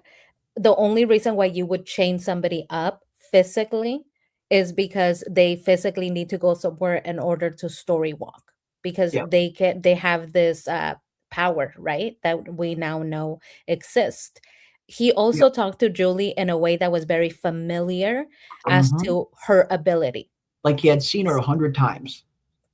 Yes, but also not only do I know what you are, but I know that you can grab that rope and I know that you can throw it. He asked, throw the rope and hurry up and get out of here, knowing I know what you're capable of. The way that I know that you can physically grab this rope and throw it to Boyd is because I have the same ability. I know what I can do when I'm story walking, just like you are now. And also, you're about to get caught up and you're going to be chained if you don't hurry up and leave. Like, you need to get out of here now. So that really seems to be proof that he knew that she had the capability of maneuvering objects, moving them around, which once again, they need to kind of explain and clear up what story walking is for us this Yeah. season 4. Because when you're telling me story walking, that's just observing. You're just observing the story. You're doing nothing. You're not interacting. Her Yeah. body physically wasn't there. We know that physically her body was at the ruins having a seizure. So that makes you think, okay, maybe it's just spiritually. She was just mentally or spiritually Astral with projection. Martin. However, a mental spirit is not able to maneuver Yeah. objects around. Yeah. That's a physical being that can move an object. So they really need to clear that up, because she was able to throw something, she touched something, she interacted and spoke. That means she's not just an observer. She's an Yeah. active participant. So I just hope that they clear that up. But no, I Mhm. totally agree. That's why he said do this and do that, because he knew what she was capable of. So Yeah. I 100% agree. I think that Martin is a story walker. I also believe that, do you guys remember we saw somebody that everybody was saying maybe was Jade, but it wasn't. It was just like a body that was Yeah. kind of, Yeah. that Had might be similar another. clothes. Mhm. Yeah. I believe that might be another story walker. We know that the game Mhm. has been going on for a while. It's reincarnation. So they keep coming back and they keep playing the game long enough for Men in Yellow to have a favorite part of the game, which means there has to have been other story walkers. And maybe that is how he deals with them. He physically will put them in places. There's other bodies hanging next to Martin's. He Exactly. physically entrap them so that they're not able to go anywhere. And that could even potentially mean that maybe even Randall and Marielle have maybe story walking capabilities. Like, why were those 3 chosen? It wasn't just Julie. It was Julie, Randall, and Marielle. Why those 3? I've always wondered. And we see that Randall is still very much dealing with all 3 of them are still very much dealing with the after effects of that cicada entity possessing them. Like Randall's seeing those cicadas well through season 3. Marielle talks about still feeling them. Julie talks about still hearing them. It's very much whatever's happening to them is still going on, it seems. But yeah, what's up with Randall and Marielle if that's the case? Do they also have some kind of capability there that the man in yellow or whoever wanted to sideline? Maybe, maybe could be. I just feel like when you think about Martin, I just feel like him being a story walker fits the most, just based on the kind of surrounding evidence we have, even though we don't really have any proof. Just based on the little surrounding evidence we have, I feel like Martin being a story walker fits the most out of anything else I've heard, anyway. At least just me personally. But I also think there's others, like indeed, we talked about this a few weeks ago as well. He could be a story walker indeed, just like the man in yellow and the boy in white and Julie. I don't know why Randall and the other lady were there, though. Again, I really need to finish this video because I've been working on a video for a few months now, and it's just basically me going over possibilities, other characters that could potentially be story walkers. The other story walkers of Fromville is the title. And yeah, I mean, I feel like, on one hand, I feel like it's kind of not cheap or cheesy, maybe isn't the right word, to make tons of characters story walkers. I feel like that's maybe a little too on the nose to have like 10 different story walkers. But 2 or 3, that I can get behind. If maybe if Martin is story walker, maybe the man in yellow is a story walker that has just advanced his abilities and has mastered it. Maybe could that be a possibility? The boy in white, I mean, I don't know if the boy in white's a story walker. He seems to be something else entirely. I think the boy in white very well might also not experience time linearly, but I don't think he's a story walker per se. I feel like he's more spiritual, ethereal type entity type thing, as opposed to a physical corporeal being. But who knows? Who knows who else could potentially be a story walker out there? But I will say this. I will be very, very surprised if Julie is the only story walker. That much I will say. I'll be very surprised if she's the only one. Martin is my best bet, but I wouldn't put it past some of these other characters if they were potentially as well. Julie won't be the only one. Yeah. Well, now that you're bringing that up, right? And I can't wait to watch your video because I'm hoping that you go into this. If we remember, let's remember how we got to this place. How did we get to the story walking place that we are today with the 3 of them? There is a back and forth here. It seems, and this is more evidence of a game that is being played. We got to the story walking ability of Julie's because she was one of 3. They come for 3 unless you stop the melody. Yeah. She was one of the 3 that was chosen. And what we were told was these 3 people will die unless you stop this melody. Yeah. Now, they were not told anything beyond that. We now know that they won. This was a challenge of sorts. It's a game. If the team that was trying to get the 3 of them to die because they wouldn't stop the melody would have won, then you lose Julie. You lose the ability of story walking. We never would have known that she could interact or do anything because she would have died. And with her, story walking would have died, right? So it seems like every time that they play the game, they get an opportunity for 3 people to go into this place, and you can either save the people and you get story walking out of it, or they die there and you never get to know that one of them could potentially help you. You never get this skill, right? Thankfully, they were saved. The 3 of them were saved. So they got story walking out of it. I'm wondering, are we going to get something else? Can the other 2 communicate or listen in on any other thing that is not just the cicadas? So it makes me think, okay, if it's 3, they made it a big deal, then that means in every cycle there's 3 that are chosen. It's a repetitive thing. So we would have multiple stories. It would fit the 3 skeleton. Well, it would fit the 2 other skeletons that were there with Martin the first time Boyd walks in. He sees Martin there, and there's 2 other skeletons with them. 3, 3, 3. Exactly. Yeah. Exactly.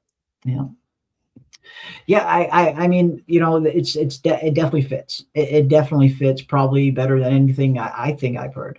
But yeah, I mean, it's something they need to answer. It's definitely something they need to answer. Why was it those three that were chosen? And and of course, who the f- is Martin, and what is Martin? What role does he have in the story to come? What role did he have in the previous cycles? All of these things really need to get answered, and I have confidence they will. Again, I have confidence in the writers of From and in John Griffin. I feel like he hasn't given us any reason to doubt him yet. At least for me personally.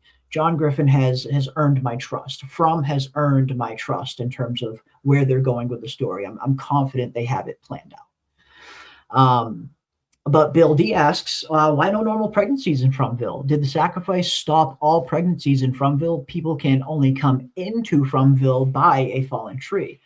Yeah, I mean, we haven't seen any instances of other characters pregnant in Fromville, right? I mean, Fatima was the only case we've ever had of a pregnancy inside Fromville, and we all saw how that fucking went. So yeah, I don't know. I mean, I feel like I really hope it's not one of those things where people can't get pregnant in Fromville, because again, I feel like we're rehashing way too many things that were in Lost. That was one of the big storylines on Lost. Nobody can give birth on this island. Every woman that has ever tried to give birth on this island has died, or at least since the anomaly happens. From that point on, no one was ever able to give birth on the island. So I really hope they don't do something like this on From. Again, I hope they avoid as much of the similar story beats that Lost had as possible. So I hope it's not the case where women just can't get pregnant in Fromville. I think maybe it's just one of those things where it just hasn't happened yet. Or maybe it has happened and we just haven't heard about it. I mean, there is a ton of extras on this show, tons of people living in these houses and in Colony House for years. So who knows? Maybe there was one upon a time, or I don't know. I hope we're not rehashing too many story beats that were in Lost, like not being able to give birth on the island. Yeah, that's a really good question, Bill D. Cowboy. Answering all of the important questions here, Jeremy.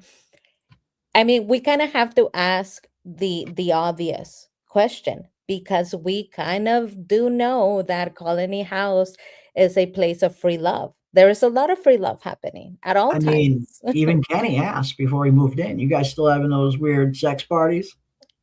I mean, they told us from the beginning, okay? We can't complain here because they told us what's up with Colony House. I They mean, showed us.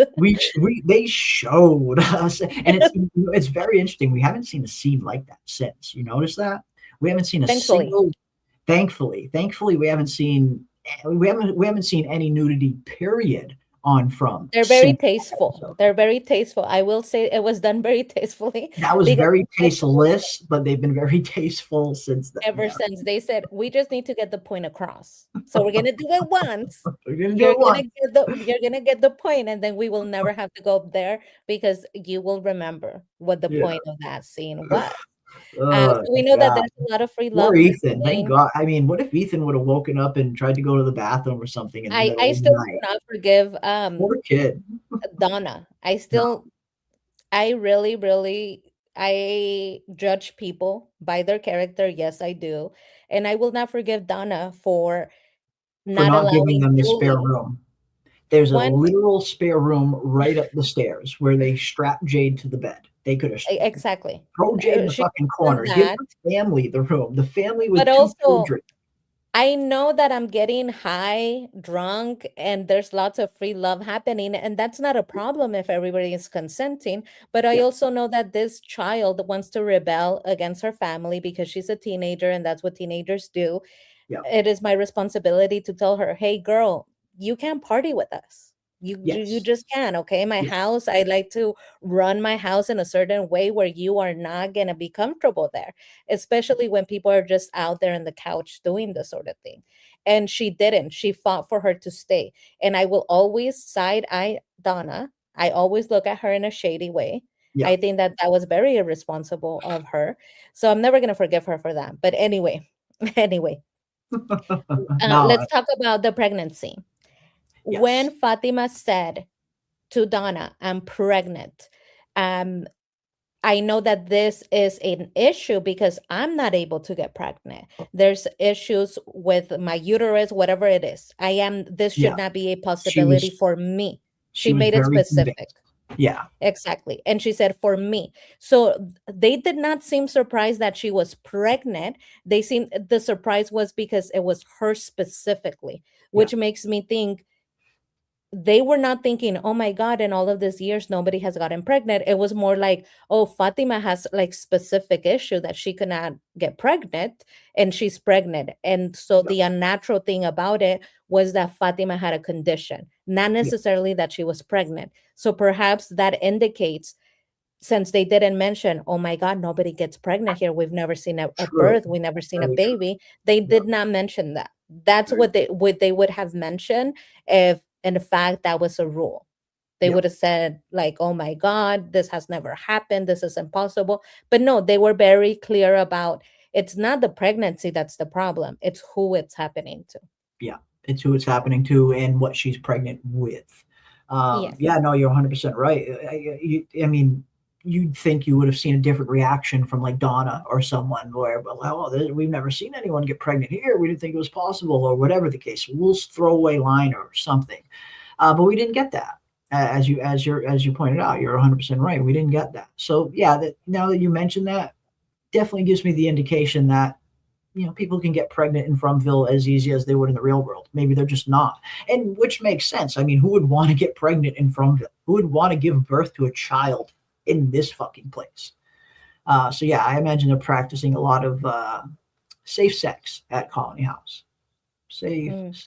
I mean, I just have to. This is the thing, right? People do what they do when the end times are coming, okay? There's all sorts of people in the world. Oh, yeah. Just my personal opinion here, guys, and people in the chat, let me know. Because maybe I'm the weird one. Maybe you let me know, people in the chat. If you were in from, this is like an end of the world sort of situation. You're gonna die. There's monsters. You don't know what's gonna happen tomorrow. Yes, you could live it up and get high and like have sex all the time, or you could try to like figure out how to get home. Yeah. I don't know, but to me, it's like that's the last thing I would be able to do. Like, there's monsters. I want to get home. Like, who feels like doing that? Like, who gets in the mood? Like, I'm about to die. I'm so in the mood to get high and do all of this stuff. I would be like, oh my God, I need to get home. I need to figure out how to get home. I do not know who just goes like, okay, I'm accepting it. And also, who am I going to hook up with? yeah. Not exactly the romantic setting one would want. Yes. With monsters lurking outside your windows. So yeah, probably not the best place to bring a child into the world, for sure. All right, let's see what else we got. Is someone in Fromville telling the monsters what's going on in Fromville? Do they have hidden cameras in Fromville? Who put the trees in the road? All very good questions, Catherine. Questions we very much need answers to in season 4. Let's start off with: is someone in Fromville telling the monsters what's going on in Fromville? I don't think so. I don't think I don't think it's maybe that simple where, you know, there's just like someone informing the monsters what's going on, because then we would be getting closer. We would be getting back into the whole mole territory. Is there a mole? And I really hope we're not going to go down that road. I feel like the whole mole thing, you know, is hopefully over and there was no mole. But no, it also does, you know, beg the question, how exactly do the monsters know everything they know? They seem to know quite a lot. I definitely think that at the very least, there is some kind of hive mind going on with the monsters, where if one of them learns something, all of them know it. I get the feeling they are connected in that kind of hive mind sort of way, which means all they really need is for one of them to get the information and they all have it. Again, just a theory, but I wouldn't be surprised if that is the case. But yeah, I still need to find out how they're getting the information in the first place, because we know they're sleeping during the day. We know they're underground sleeping during the day. So where exactly are they getting all of this information? Because it's not like they just know like a thing or two. They know these people's names. They know like intimate details about about these people. So yeah, that's a question that needs to get answered. How do the monsters know what they know? Yeah, and Catherine Eli Sanders, I think what we must find out and figure out this season is how metaphysical are we going? How Yes, paranormal? exactly. Where are we? Because I mean, we are talking about reincarnation. We are talking about dead Yeah. children that roam the streets of From and Mhm. Ankui Ankui. Therefore, we're talking that we are at a level We're where getting into reality is supernatural. not reality. Yeah, like Exactly. yeah. I mean, do the monsters potentially have like a low level telepathic ability in a sense to reach into people's heads and kind of find out who they are essentially maybe. Who Also, knows? the monsters are dead. These are people that are from a colony long, long, long ago before language, to the point where their language was Ankui, meaning remember, who sacrificed their Damn. children. So they in themselves are supernatural creatures. Yeah. Being supernatural creatures, I do not believe that they have a need for a mole. They are supernatural. They can't die. They are reborn through pregnancy of one of the townspeople.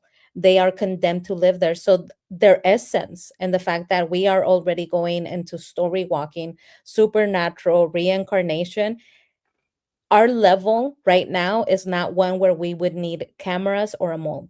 Yeah. We just, it's unnecessary and it would make no sense with the storyline. That would be very bad writing, because the first question that we would ask, and we kind of did this with the Institute, Jeremy, Mhm. things have to add up. If we are going metaphysical and supernatural, we have to stay at that level. The minute Exactly. that you introduce a camera or a mole, is like, so you're telling me that the Ankui children are dead, there's reincarnation, but you still need a camera?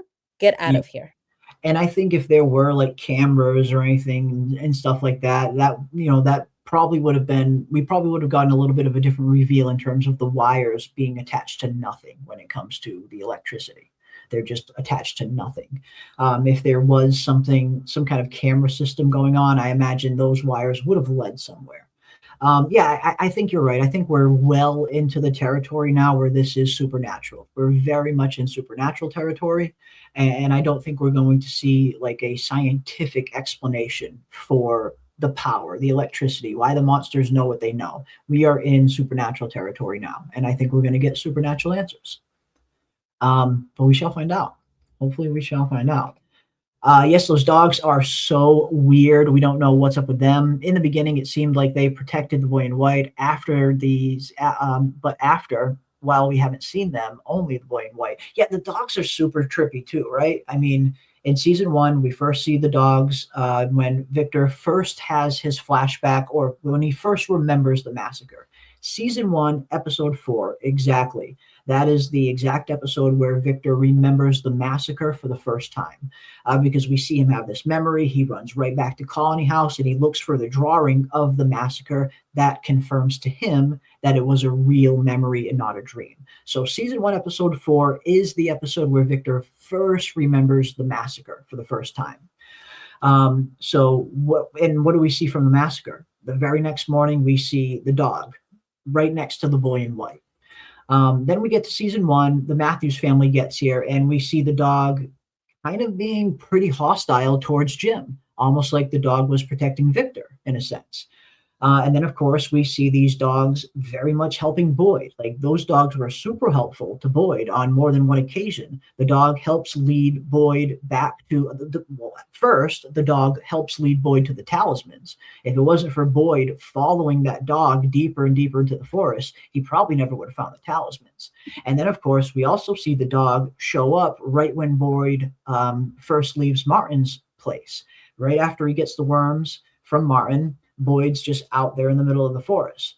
The dog shows up and ends up leading him back to town. So we've seen both sides, I feel. We've seen sides where these dogs have been threatening towards Jim, and then we've seen these dogs help Boyd. So yeah, we need a more definitive explanation as to what is going on with these dogs. They're clearly not alive. I feel like that much is at least granted. these look to be the exact same dogs that we saw running around during the 1978 massacre. The morning of the 1978 massacre, we see these dogs running around. And then here we are almost 50 years later, the dogs are still running around. So it seems like they're not alive. Maybe they are more, spirit animals, so to speak. But yeah, we definitely need some answers. Whatever they are, we need some answers as to what's going on with these freaking dogs.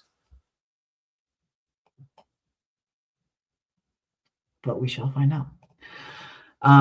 Jenna Teacher says Julie leveled up when Boyd broke the music box. Okay, interesting. Maybe she's the story walker because she has parents that will have to replay a situation where they have to choose to sacrifice for her or themselves. And I think that could potentially be a possibility. And I think that could also potentially follow the previous cycles where maybe even Eloise before Julie was also a story walker. Yeah, I can definitely see that being a possibility, that maybe Boyd destroying that music box, is that what kind of activated Julie's kind of story walking abilities, and she's only just now getting a chance to really manifest them? Maybe. I don't know, but it's definitely an interesting theory. Definitely. I like it. I really like it. I think it was the music box. Destroying the music box means that you get something in return. And that is how all of a sudden they What are. if, I'm Mhm. sorry, what Yeah, if destroying the music box freed the man in yellow? that's true, right? Because the ghost was saying, "Don't do it." Remember, they Yeah, like one of the ghost apparitions was telling Boyd, "Do not touch it. Like, do not do that." Right? That's not going to be a yeah. good thing. They're all going to die if you do this. Exactly. That was the wording, and we thought at the moment that it was the three, but it could have meant like all, like everybody's gonna die Every, if we do this. yeah. I like that idea, Jeremy. Mm. I don't know why it popped into my head, but just popped in my head out of nowhere. That, because I always felt like, that it was just way too easy. It was way too easy for Boyd to stop this cicada entity. Simply destroying this music box destroyed the entity. No way. No way. I mean, we see that the cicadas are still messing with Randall, Julie, and Marielle in season 3, indicating that this entity is maybe still around somewhere. So I was just never 100% convinced that destroying that music box defeated that entity. I've never been fully convinced of that. I feel like I've always just felt like there was going to be some other consequence to Boyd destroying that music box, that maybe that's exactly what the entity really wanted. And how do you get Boyd to do something? This entity is very smart, very, very smart. Even though this entity took on the form of Boyd's dead wife, the entity knows that Boyd knows it's not really his wife. So this entity would have had to imply a lot of trickery, a lot of deception. What's the best way to get someone to do something? To make them Tell them think. not Tell them not to. Exactly. Tell them to. not to fucking do it. I don't know. It's just, I feel like it was always just way too convenient and way too easy that smashing that box, just saved everyone and fixed everything. It's just way too clean, way too easy. I think we have not seen the full consequences as to what smashing that box really, really did. I love it. I love it. I think that's a great theory. And that's so tricky. And it does kind of fit the style of the man in yellow. He's tricky and he kind of has fun with it. We see how happy he is in the finale. He's like so happy. And in the teaser trailer, he's so excited. Like, oh my God, this is my favorite part. Laughing, smiling, which brings me, now that we are halfway through our live stream, to my question. I was also thinking of questions, and I'm working on a video of my top 5 because we have billions of questions. So Okay. many. We Yeah. could go on for days talking about the questions that we need answers to. Yeah. But I'm thinking about my top 5 questions and possible answers. Mm. One of the questions is the men in yellow. We were Yeah. wondering, are they going to keep him under wraps? And if so, are we going to really have to wait until the last season to see him really interacting with the town? Mhm. And that was a question. And my answer to that question, I don't think that we're gonna have to wait I too don't either. long for him to interact. And the reason why is because let's think about it, guys. There's a lot of people in the town that know him, that would recognize him. They know about him. For example, we have Henry. Henry. Henry, he's seen the Henry knows paintings. all about him. The But paintings. exactly. Yeah. Henry has seen the paintings. Tabitha knows all about him because she is Miranda, and also because Tabitha saw the paintings. So she knows deeply the lore of the man in yellow. Mhm. Also, Yeah. the most important one and the one that we overlook, Victor. Victor knows about the man in yellow because Miranda was painting those paintings when she was still home, when Victor and Victor her could were have seen still them home. too. 100%. He 100%. then came into From. So not only does he know the story of the cycles, but he recognizes the man in yellow from the paintings.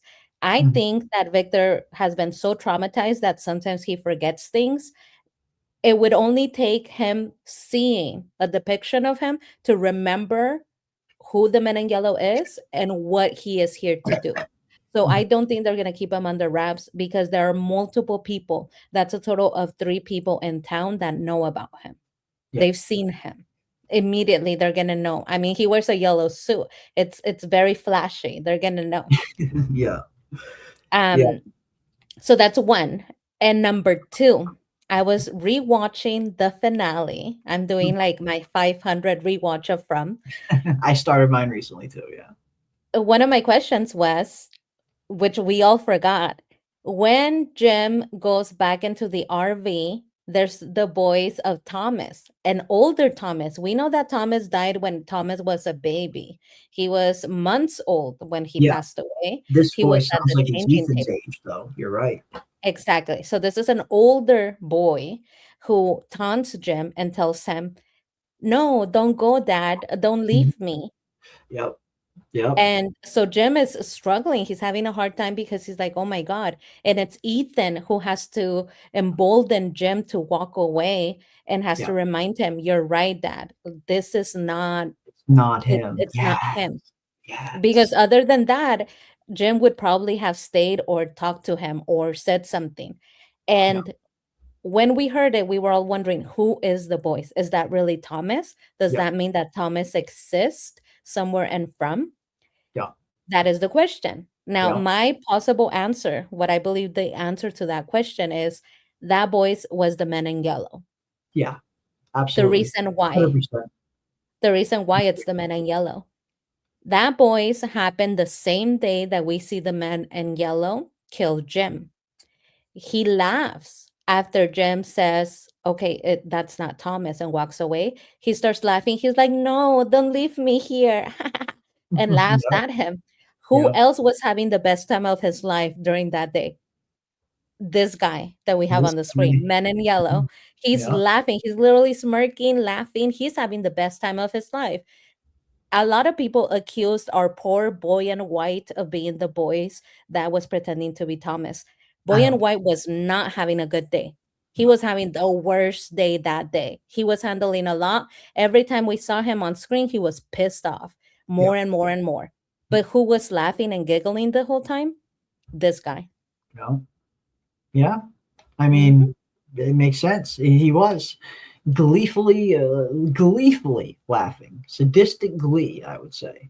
Yeah, I mean, I 100% agree with you. 100% agree with you. I feel like, this we've seen he's very, that's kind of his thing. I mean, hopping on the other end of the freaking radio at the end of season 1, freaking the fuck out of Jim. It's a pattern. I wouldn't be surprised in the slightest if this was the man in yellow mimicking a voice that might have sounded like Thomas if he would have been that old. Yeah, I think it makes perfect sense. I think it makes perfect sense. Yeah, I mean, and I agree with you too. I that was one of my concerns heading into season 4. Is because we got such a good entrance with the man in yellow at the end of season 3 that I wouldn't put it past From if we didn't really even see the man in yellow a whole lot on screen until like the second half of season 4.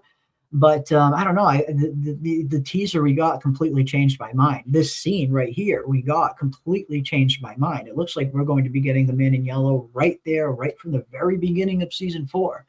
And that's a much better choice. I mean, there's no need to really draw out his entrance. You've already had a really great entrance with him, a surprise entrance that nobody saw coming.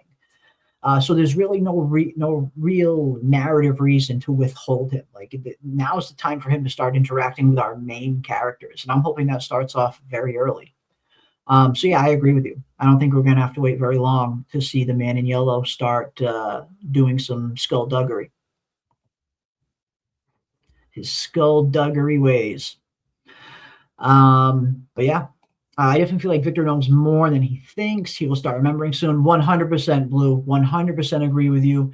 I feel like we haven't even really scratched the whole surface in terms of all the stuff that Victor is going to remember.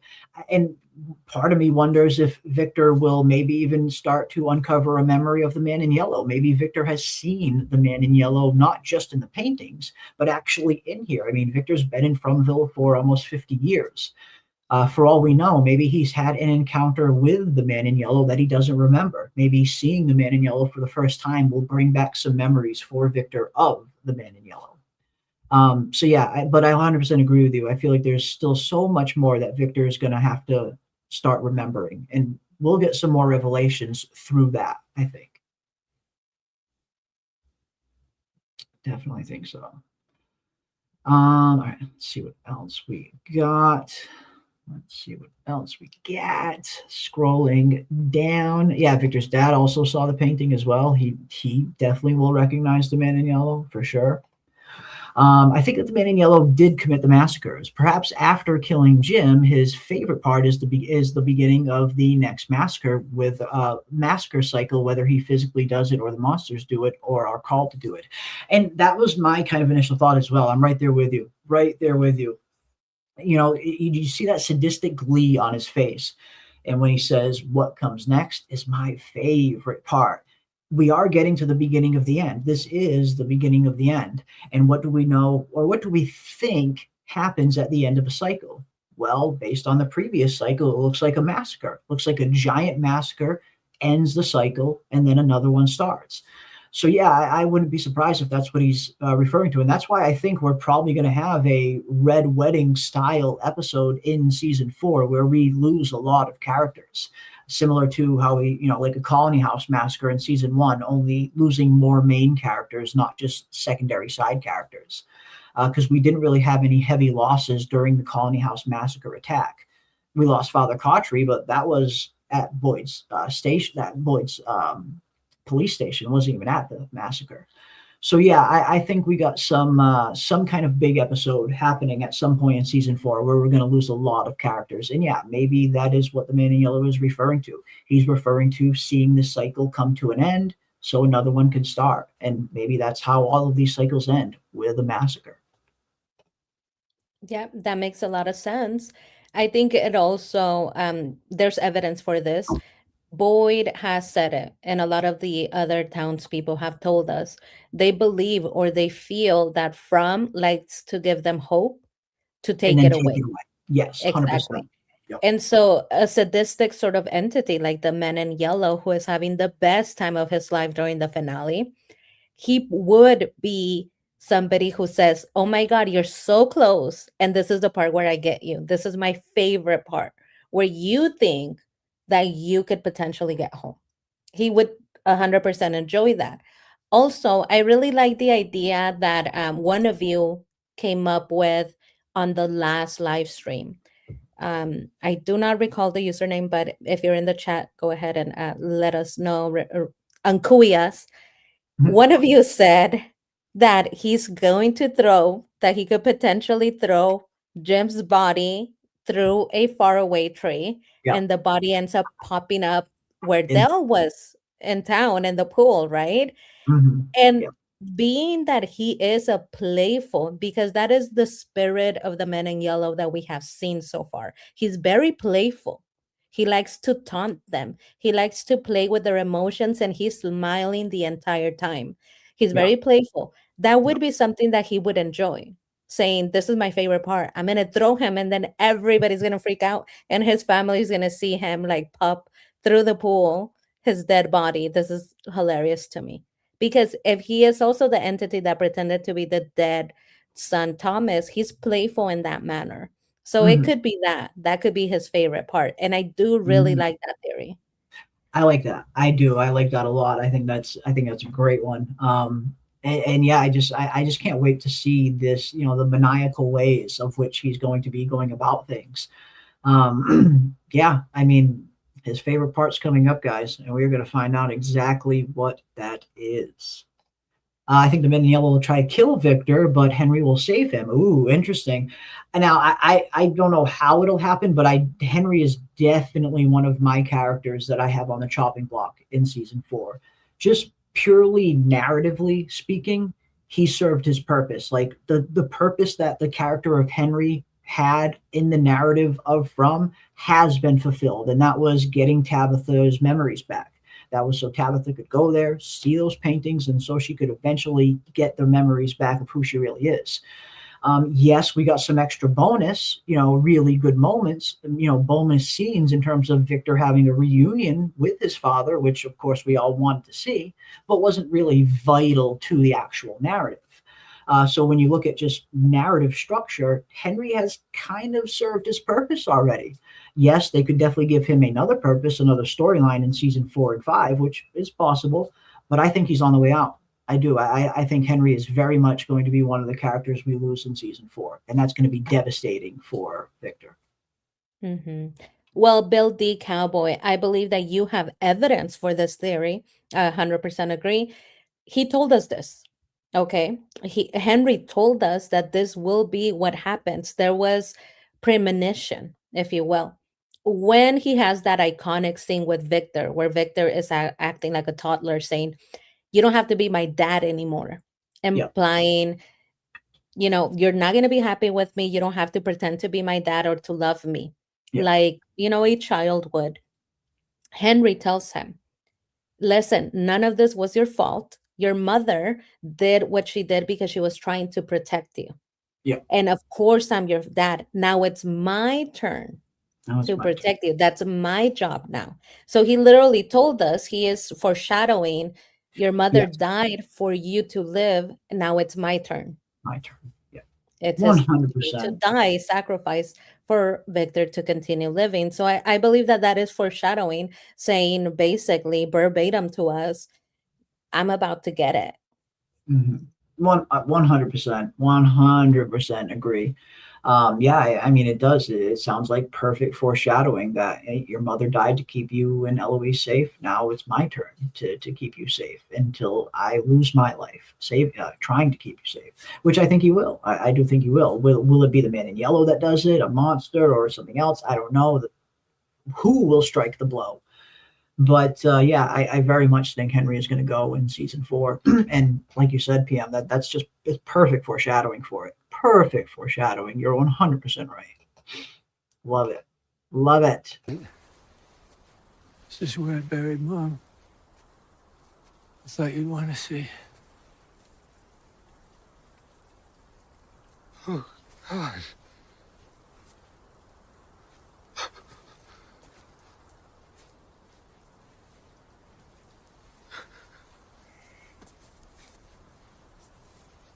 Oh, God.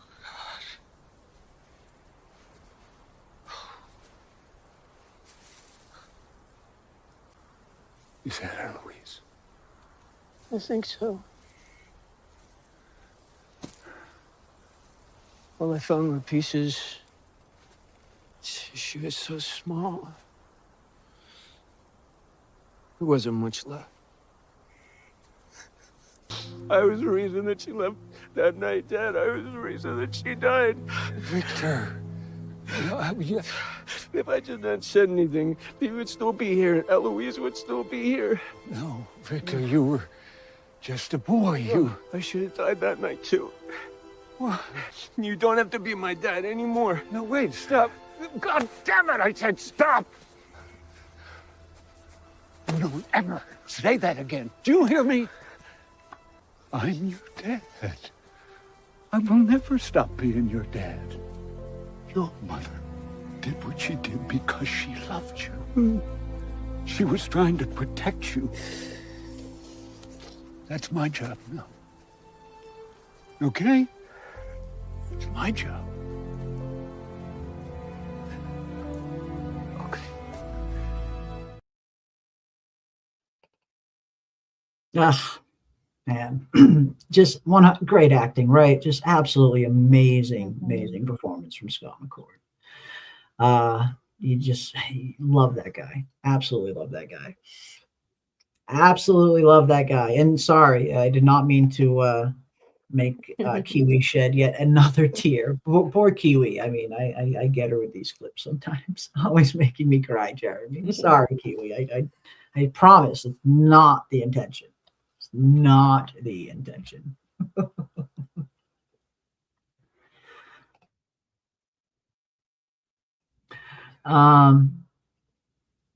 All right, let's see where we're going. Let's see.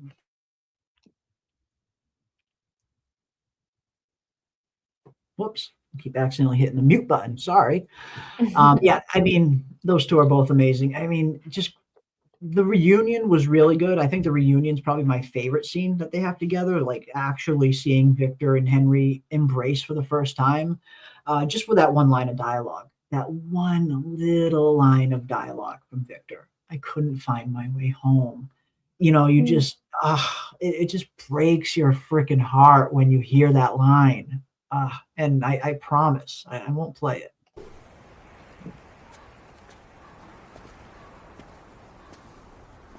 It's okay. Everything's okay.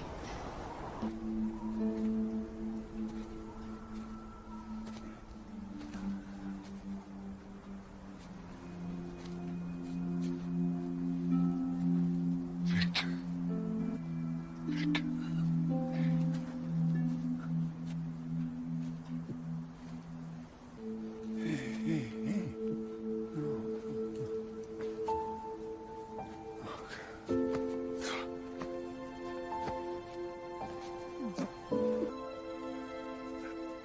I didn't know how to get home. I didn't know how to get home. It's okay. It's okay. Oh, God. Oh, My so good. goodness. No, Kiwi, you did not lose me. I just been sobbing in the corner because Jeremy refuses to let us have a Friday night where we're not crying ourselves to sleep. But okay. Um, God, he's such This an is, amazing actor, and it's so moving the way that he's able to just come up with a couple of sentences that yeah, remind you of a child's way of thinking, blaming himself, taking on the blame of yeah. it's my fault, that I couldn't get home. And also, Right. if you Yeah, don't want to be my dad anymore, that's okay, yeah, because I like yeah. I'm not good enough. It's just, oh my God, so moving. But I would really enjoy and like to see Victor have a breakthrough. We know that Mhm. he's heavily traumatized, because how can you not be when you're growing up in From Right. and you have long periods of isolation? Yeah. That's enough to drive anyone crazy, let alone a child. So he's heavily traumatized, but I would like before Henry goes, because I do believe that is Henry's quest that he's on, sacrificing himself for his child, For his for children. his Yeah. children, because maybe we get Eloise. I'm still Oh my hoping for an God. Eloise reunion. Can we imagine what an Eloise and Victor reunion is going to look like if we get it? Oh my God. That's gonna be epic because we're gonna have Henry. We're gonna have the two people who had the best, most moving reunion reuniting with little girl Eloise, now older Eloise. That's Mm. gonna be beautiful. That's gonna Or be even absolutely tragic. beautiful. Or it's going to be bittersweet. We're going to lose Henry before Eloise shows up. Oh, I mean, I would love for Henry to get to see Me his too. No, I would child, too. I and the would too. reason why is because Henry, he kind of got it from the family a little bit. I hate to point it out, you guys, but I remember everything. Yeah. Henry, when Henry was being introduced, the storyline is that in his town, people started signaling him as the reason why his family went missing. But Yeah. not only just in his hometown and his storyline, it also happened with the Fromily. The Fromily was saying he's an alcoholic, he's a bad guy. I know. And we were defending him. We were defending him. I said, I'm not going to jump on this bandwagon just yet. I'm not going to just assume Henry is this horrible father because he's walking in his house with a six-pack. I'm glad I Who held does out. that? Who does them from time to time? Okay, like come on, we all do. Well, But that's just me.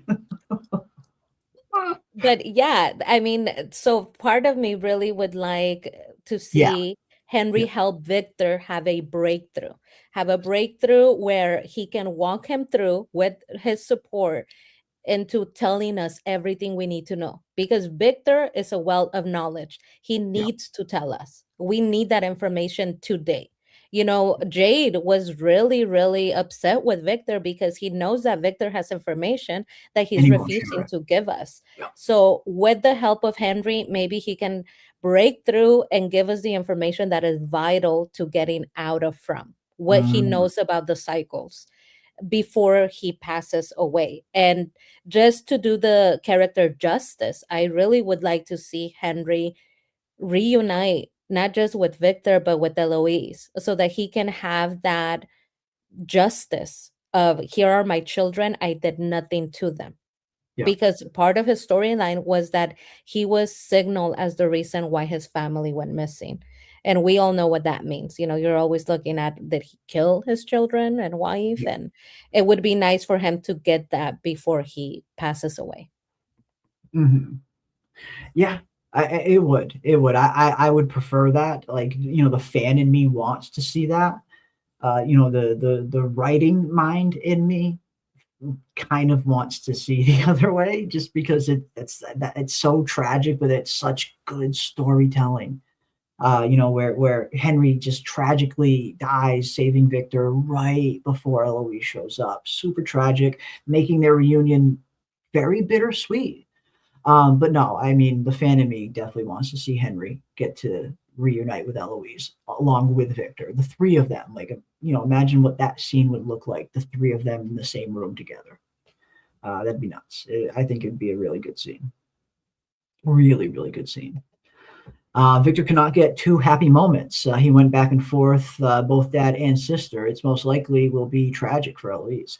I mean, and there is, I mean, I know a lot of us want to see Eloise return at some point. I know a lot of us think that maybe she is alive out there somewhere. And I do too. I count myself among that crowd. But I also, you know, can't not entertain the possibility that Eloise is dead, that maybe she is dead. Again, she would probably be the biggest red herring character in all of cinema history if she is dead. I mean, with all the foreshadowing, all of the ambiguity surrounding her death and everything, you know, they very much paved the way and done a ton of foreshadowing for Eloise to eventually return at some point. They've set it up very well. But again, you know, I don't know. I guess part of me is always trying to think about the glass half full and half empty, that there is a slight possibility that Eloise is dead. And if that is the case, yeah, she's the biggest red herring ever. Yeah, I mean, I could definitely see why you would say that. It I would don't think she be is. kind I of think too she's big of a alive. scenario for Yeah. Victor, right? Yeah. You can have it all. You can have your cake and eat it too. Not in Yeah. From. Yeah. From is not a And have your happy peaches ending and eat it sort of too. place. Exactly. Eventually, the peaches will run out. The From Indeed. is not a happy place. This is not Disneyland. We're in From. So I could definitely see why you would say that. I would like to defend the writers here. And the reason why is the following. I do not believe that they would put in dialogue that leaves the question open ended, that leaves us to constantly hear the name of a character that supposedly died, and they themselves keep bringing it up. We Yeah. don't bring it up, they keep We bringing don't, they do. Yeah. Exactly. I do not believe that they would do that only to have it be very bad writing and say, oh no, she is dead. Like we told you guys. We just were not sure, but now we're sure she's dead. The reason why I do not believe that they would do this is because Mhm.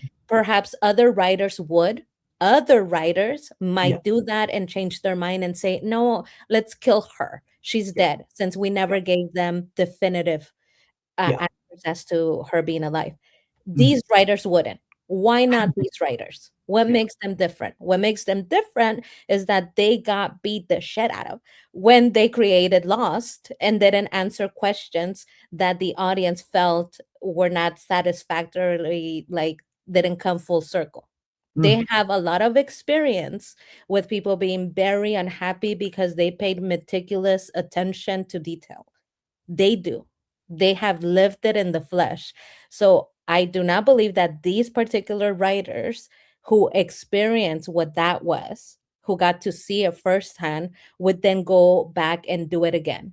That's the type of stuff that traumatizes you as a writer. And now everything you write, you're like, I better answer, Got it because in the back of your head now. Yeah. Yeah. they'll come after me, and then it'll take me another 10 years to come up with something that somebody wants to produce.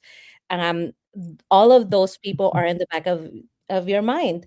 I Yeah. mean, Jeremy, you are a creator. All of the positive comments matter, but then when somebody has a fact that's substantial, that is negative, they will stick out. That is how our brain Yeah. is wired, right? To remember criticism. Mhm. You know Absolutely. that. You're a creator. Absolutely. They are Absolutely. writers. They heard everybody complain about the details. So they're not going to do it. They're not going to mess this one up. I just don't think they would. They're not, nobody's going to sign up for a second Lost. I would in a heartbeat. I think Lost was perfection from start to finish, but that's just me personally. Yeah, I'm a diehard Lost purist and defender. At the end of the day, I will die on the hill of Lost.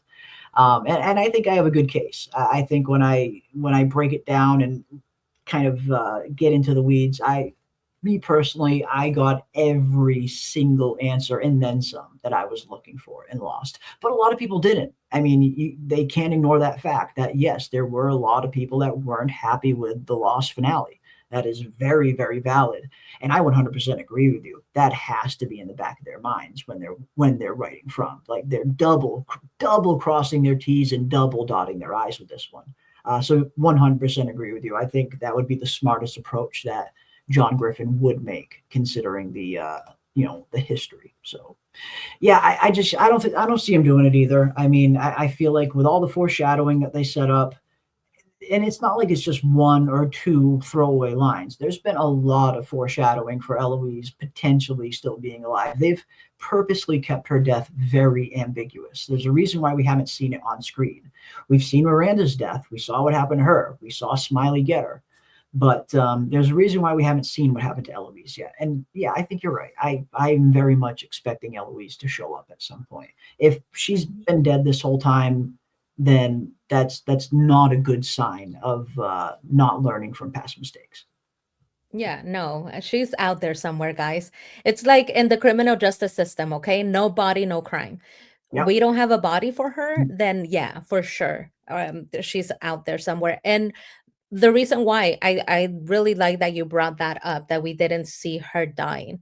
Yep. They had multiple shots of Victor with dead bodies of extras in Yep. the streets. So that's the perfect situation to film Eloise's dead body and then reuse it once he remembers, oh my God, I had a sister too.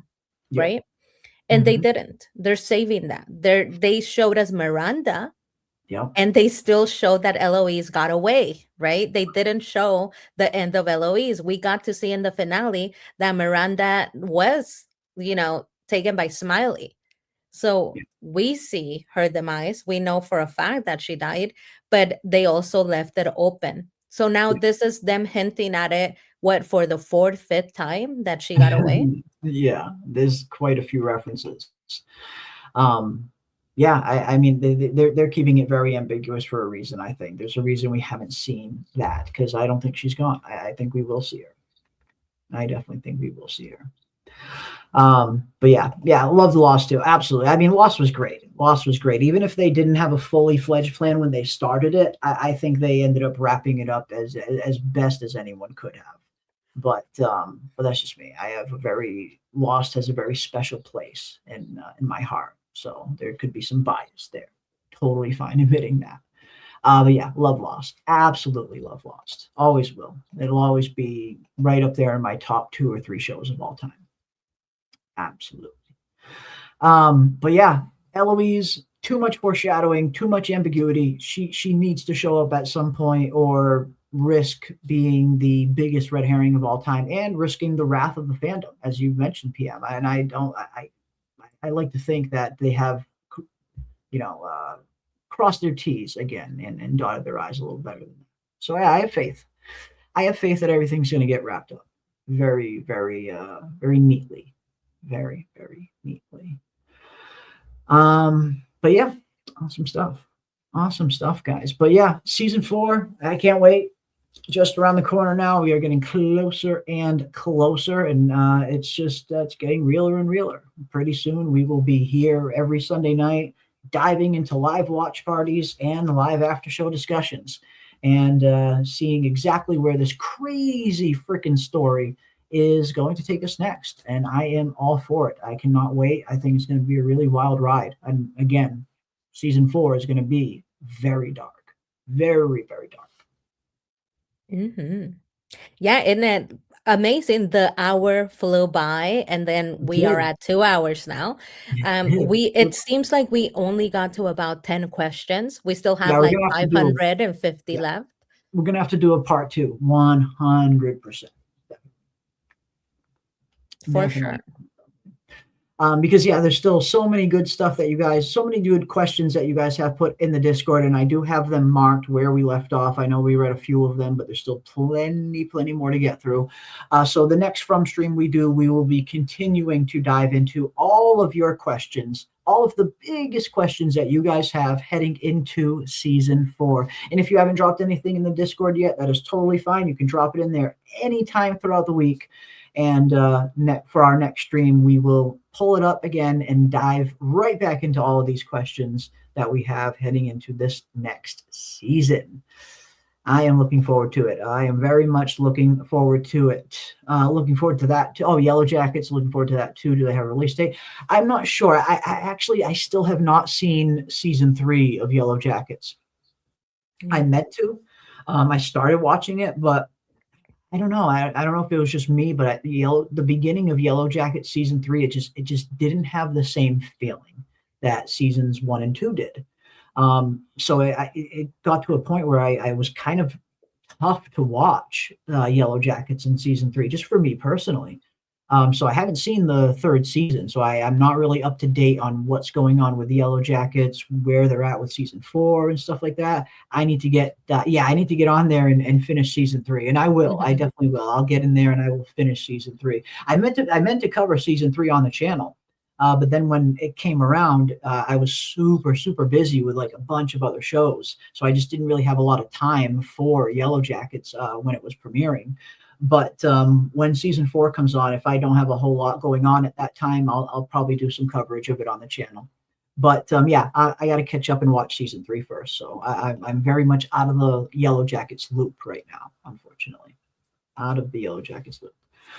Thanks, Jeremy and PM. Happy Friday the 13th, Fromily. Yes, happy Friday the 13th to everyone. And I hope you guys are all having a very fun and safe Friday the 13th. And I hope you guys will have a really good weekend. I am going to be going live Sunday. Sunday will be my next stream, and that will be our episode 5 pregame show and watch party for A Night of the Seven Kingdoms. And I got to say, that show, it has just been getting better and better and better every single week.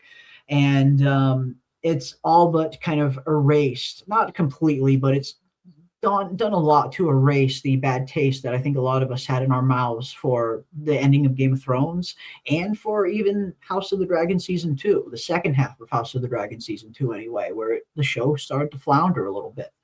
A Night of the Seven Kingdoms has completely just revitalized my love for Westeros and for A Song of Ice and Fire. It's been so fun returning back to Westeros. Dunk and Egg are 2 of the most endearing and beloved characters I've ever seen on screen.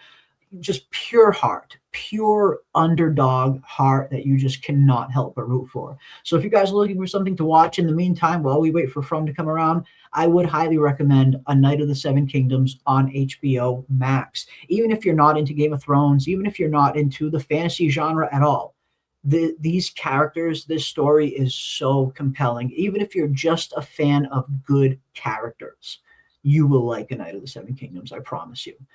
So episode 5 is airing this Sunday. We will be doing our pregame show before it airs, so definitely come and hang out with us for that.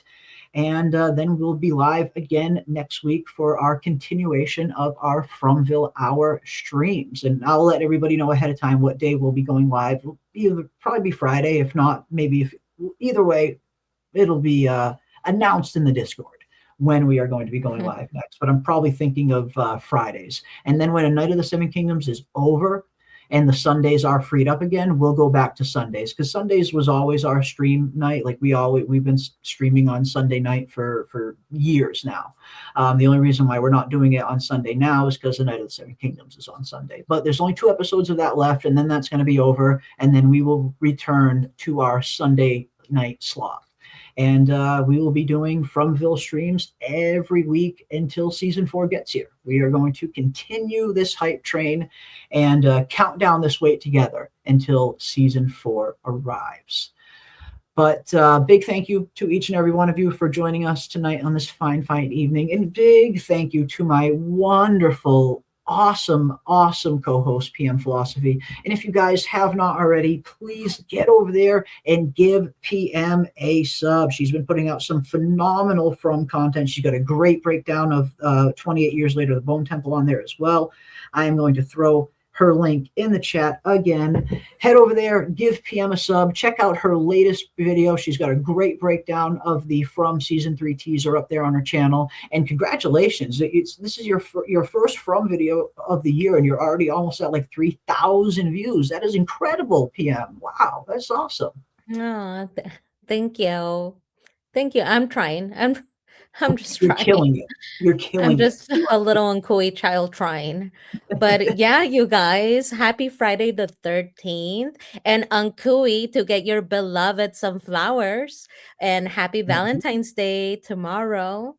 I hope you guys all have an awesome weekend. And yeah, so consider subscribing. Thank you so much, Jeremy. Oh no, it's pleasure is all mine. The video is great. Your Bone Temple video is great. I just think you're a natural. You're very much a natural for that video format, and you already seem to have editing down very well. So yeah, guys, head over there, give PM a sub, and we'll be covering season 4 together, of course, but she's also going to be doing tons of videos on her channel, and you do not want to miss out on that. And we are going to try very hardly, and I think we'll be able to be probably get there close. We want to get PM to 1,000 subs. That is the goal. I want to get PM to 1,000 subs and get her monetized, because she deserves it. And that is the goal. That is what we are going to do. So head over there, give her a sub, check out her From season 4 teaser trailer breakdown, and be on the lookout for some of her future content that will be coming soon. And as always, big thank you to each and every one of you for all of the support. We recently crossed 33,000 subscribers, which is something I never in a million years would have ever thought. So I can't thank each and every one of you enough. And we will continue to keep this hype train going all the way up until From season 4 gets here and beyond. You best believe, and beyond. So big thank you to each and every one of you. Stay safe out there, ladies and gents. Keep those tinfoil hats on, folks, and we will see you on the next one. Cheers.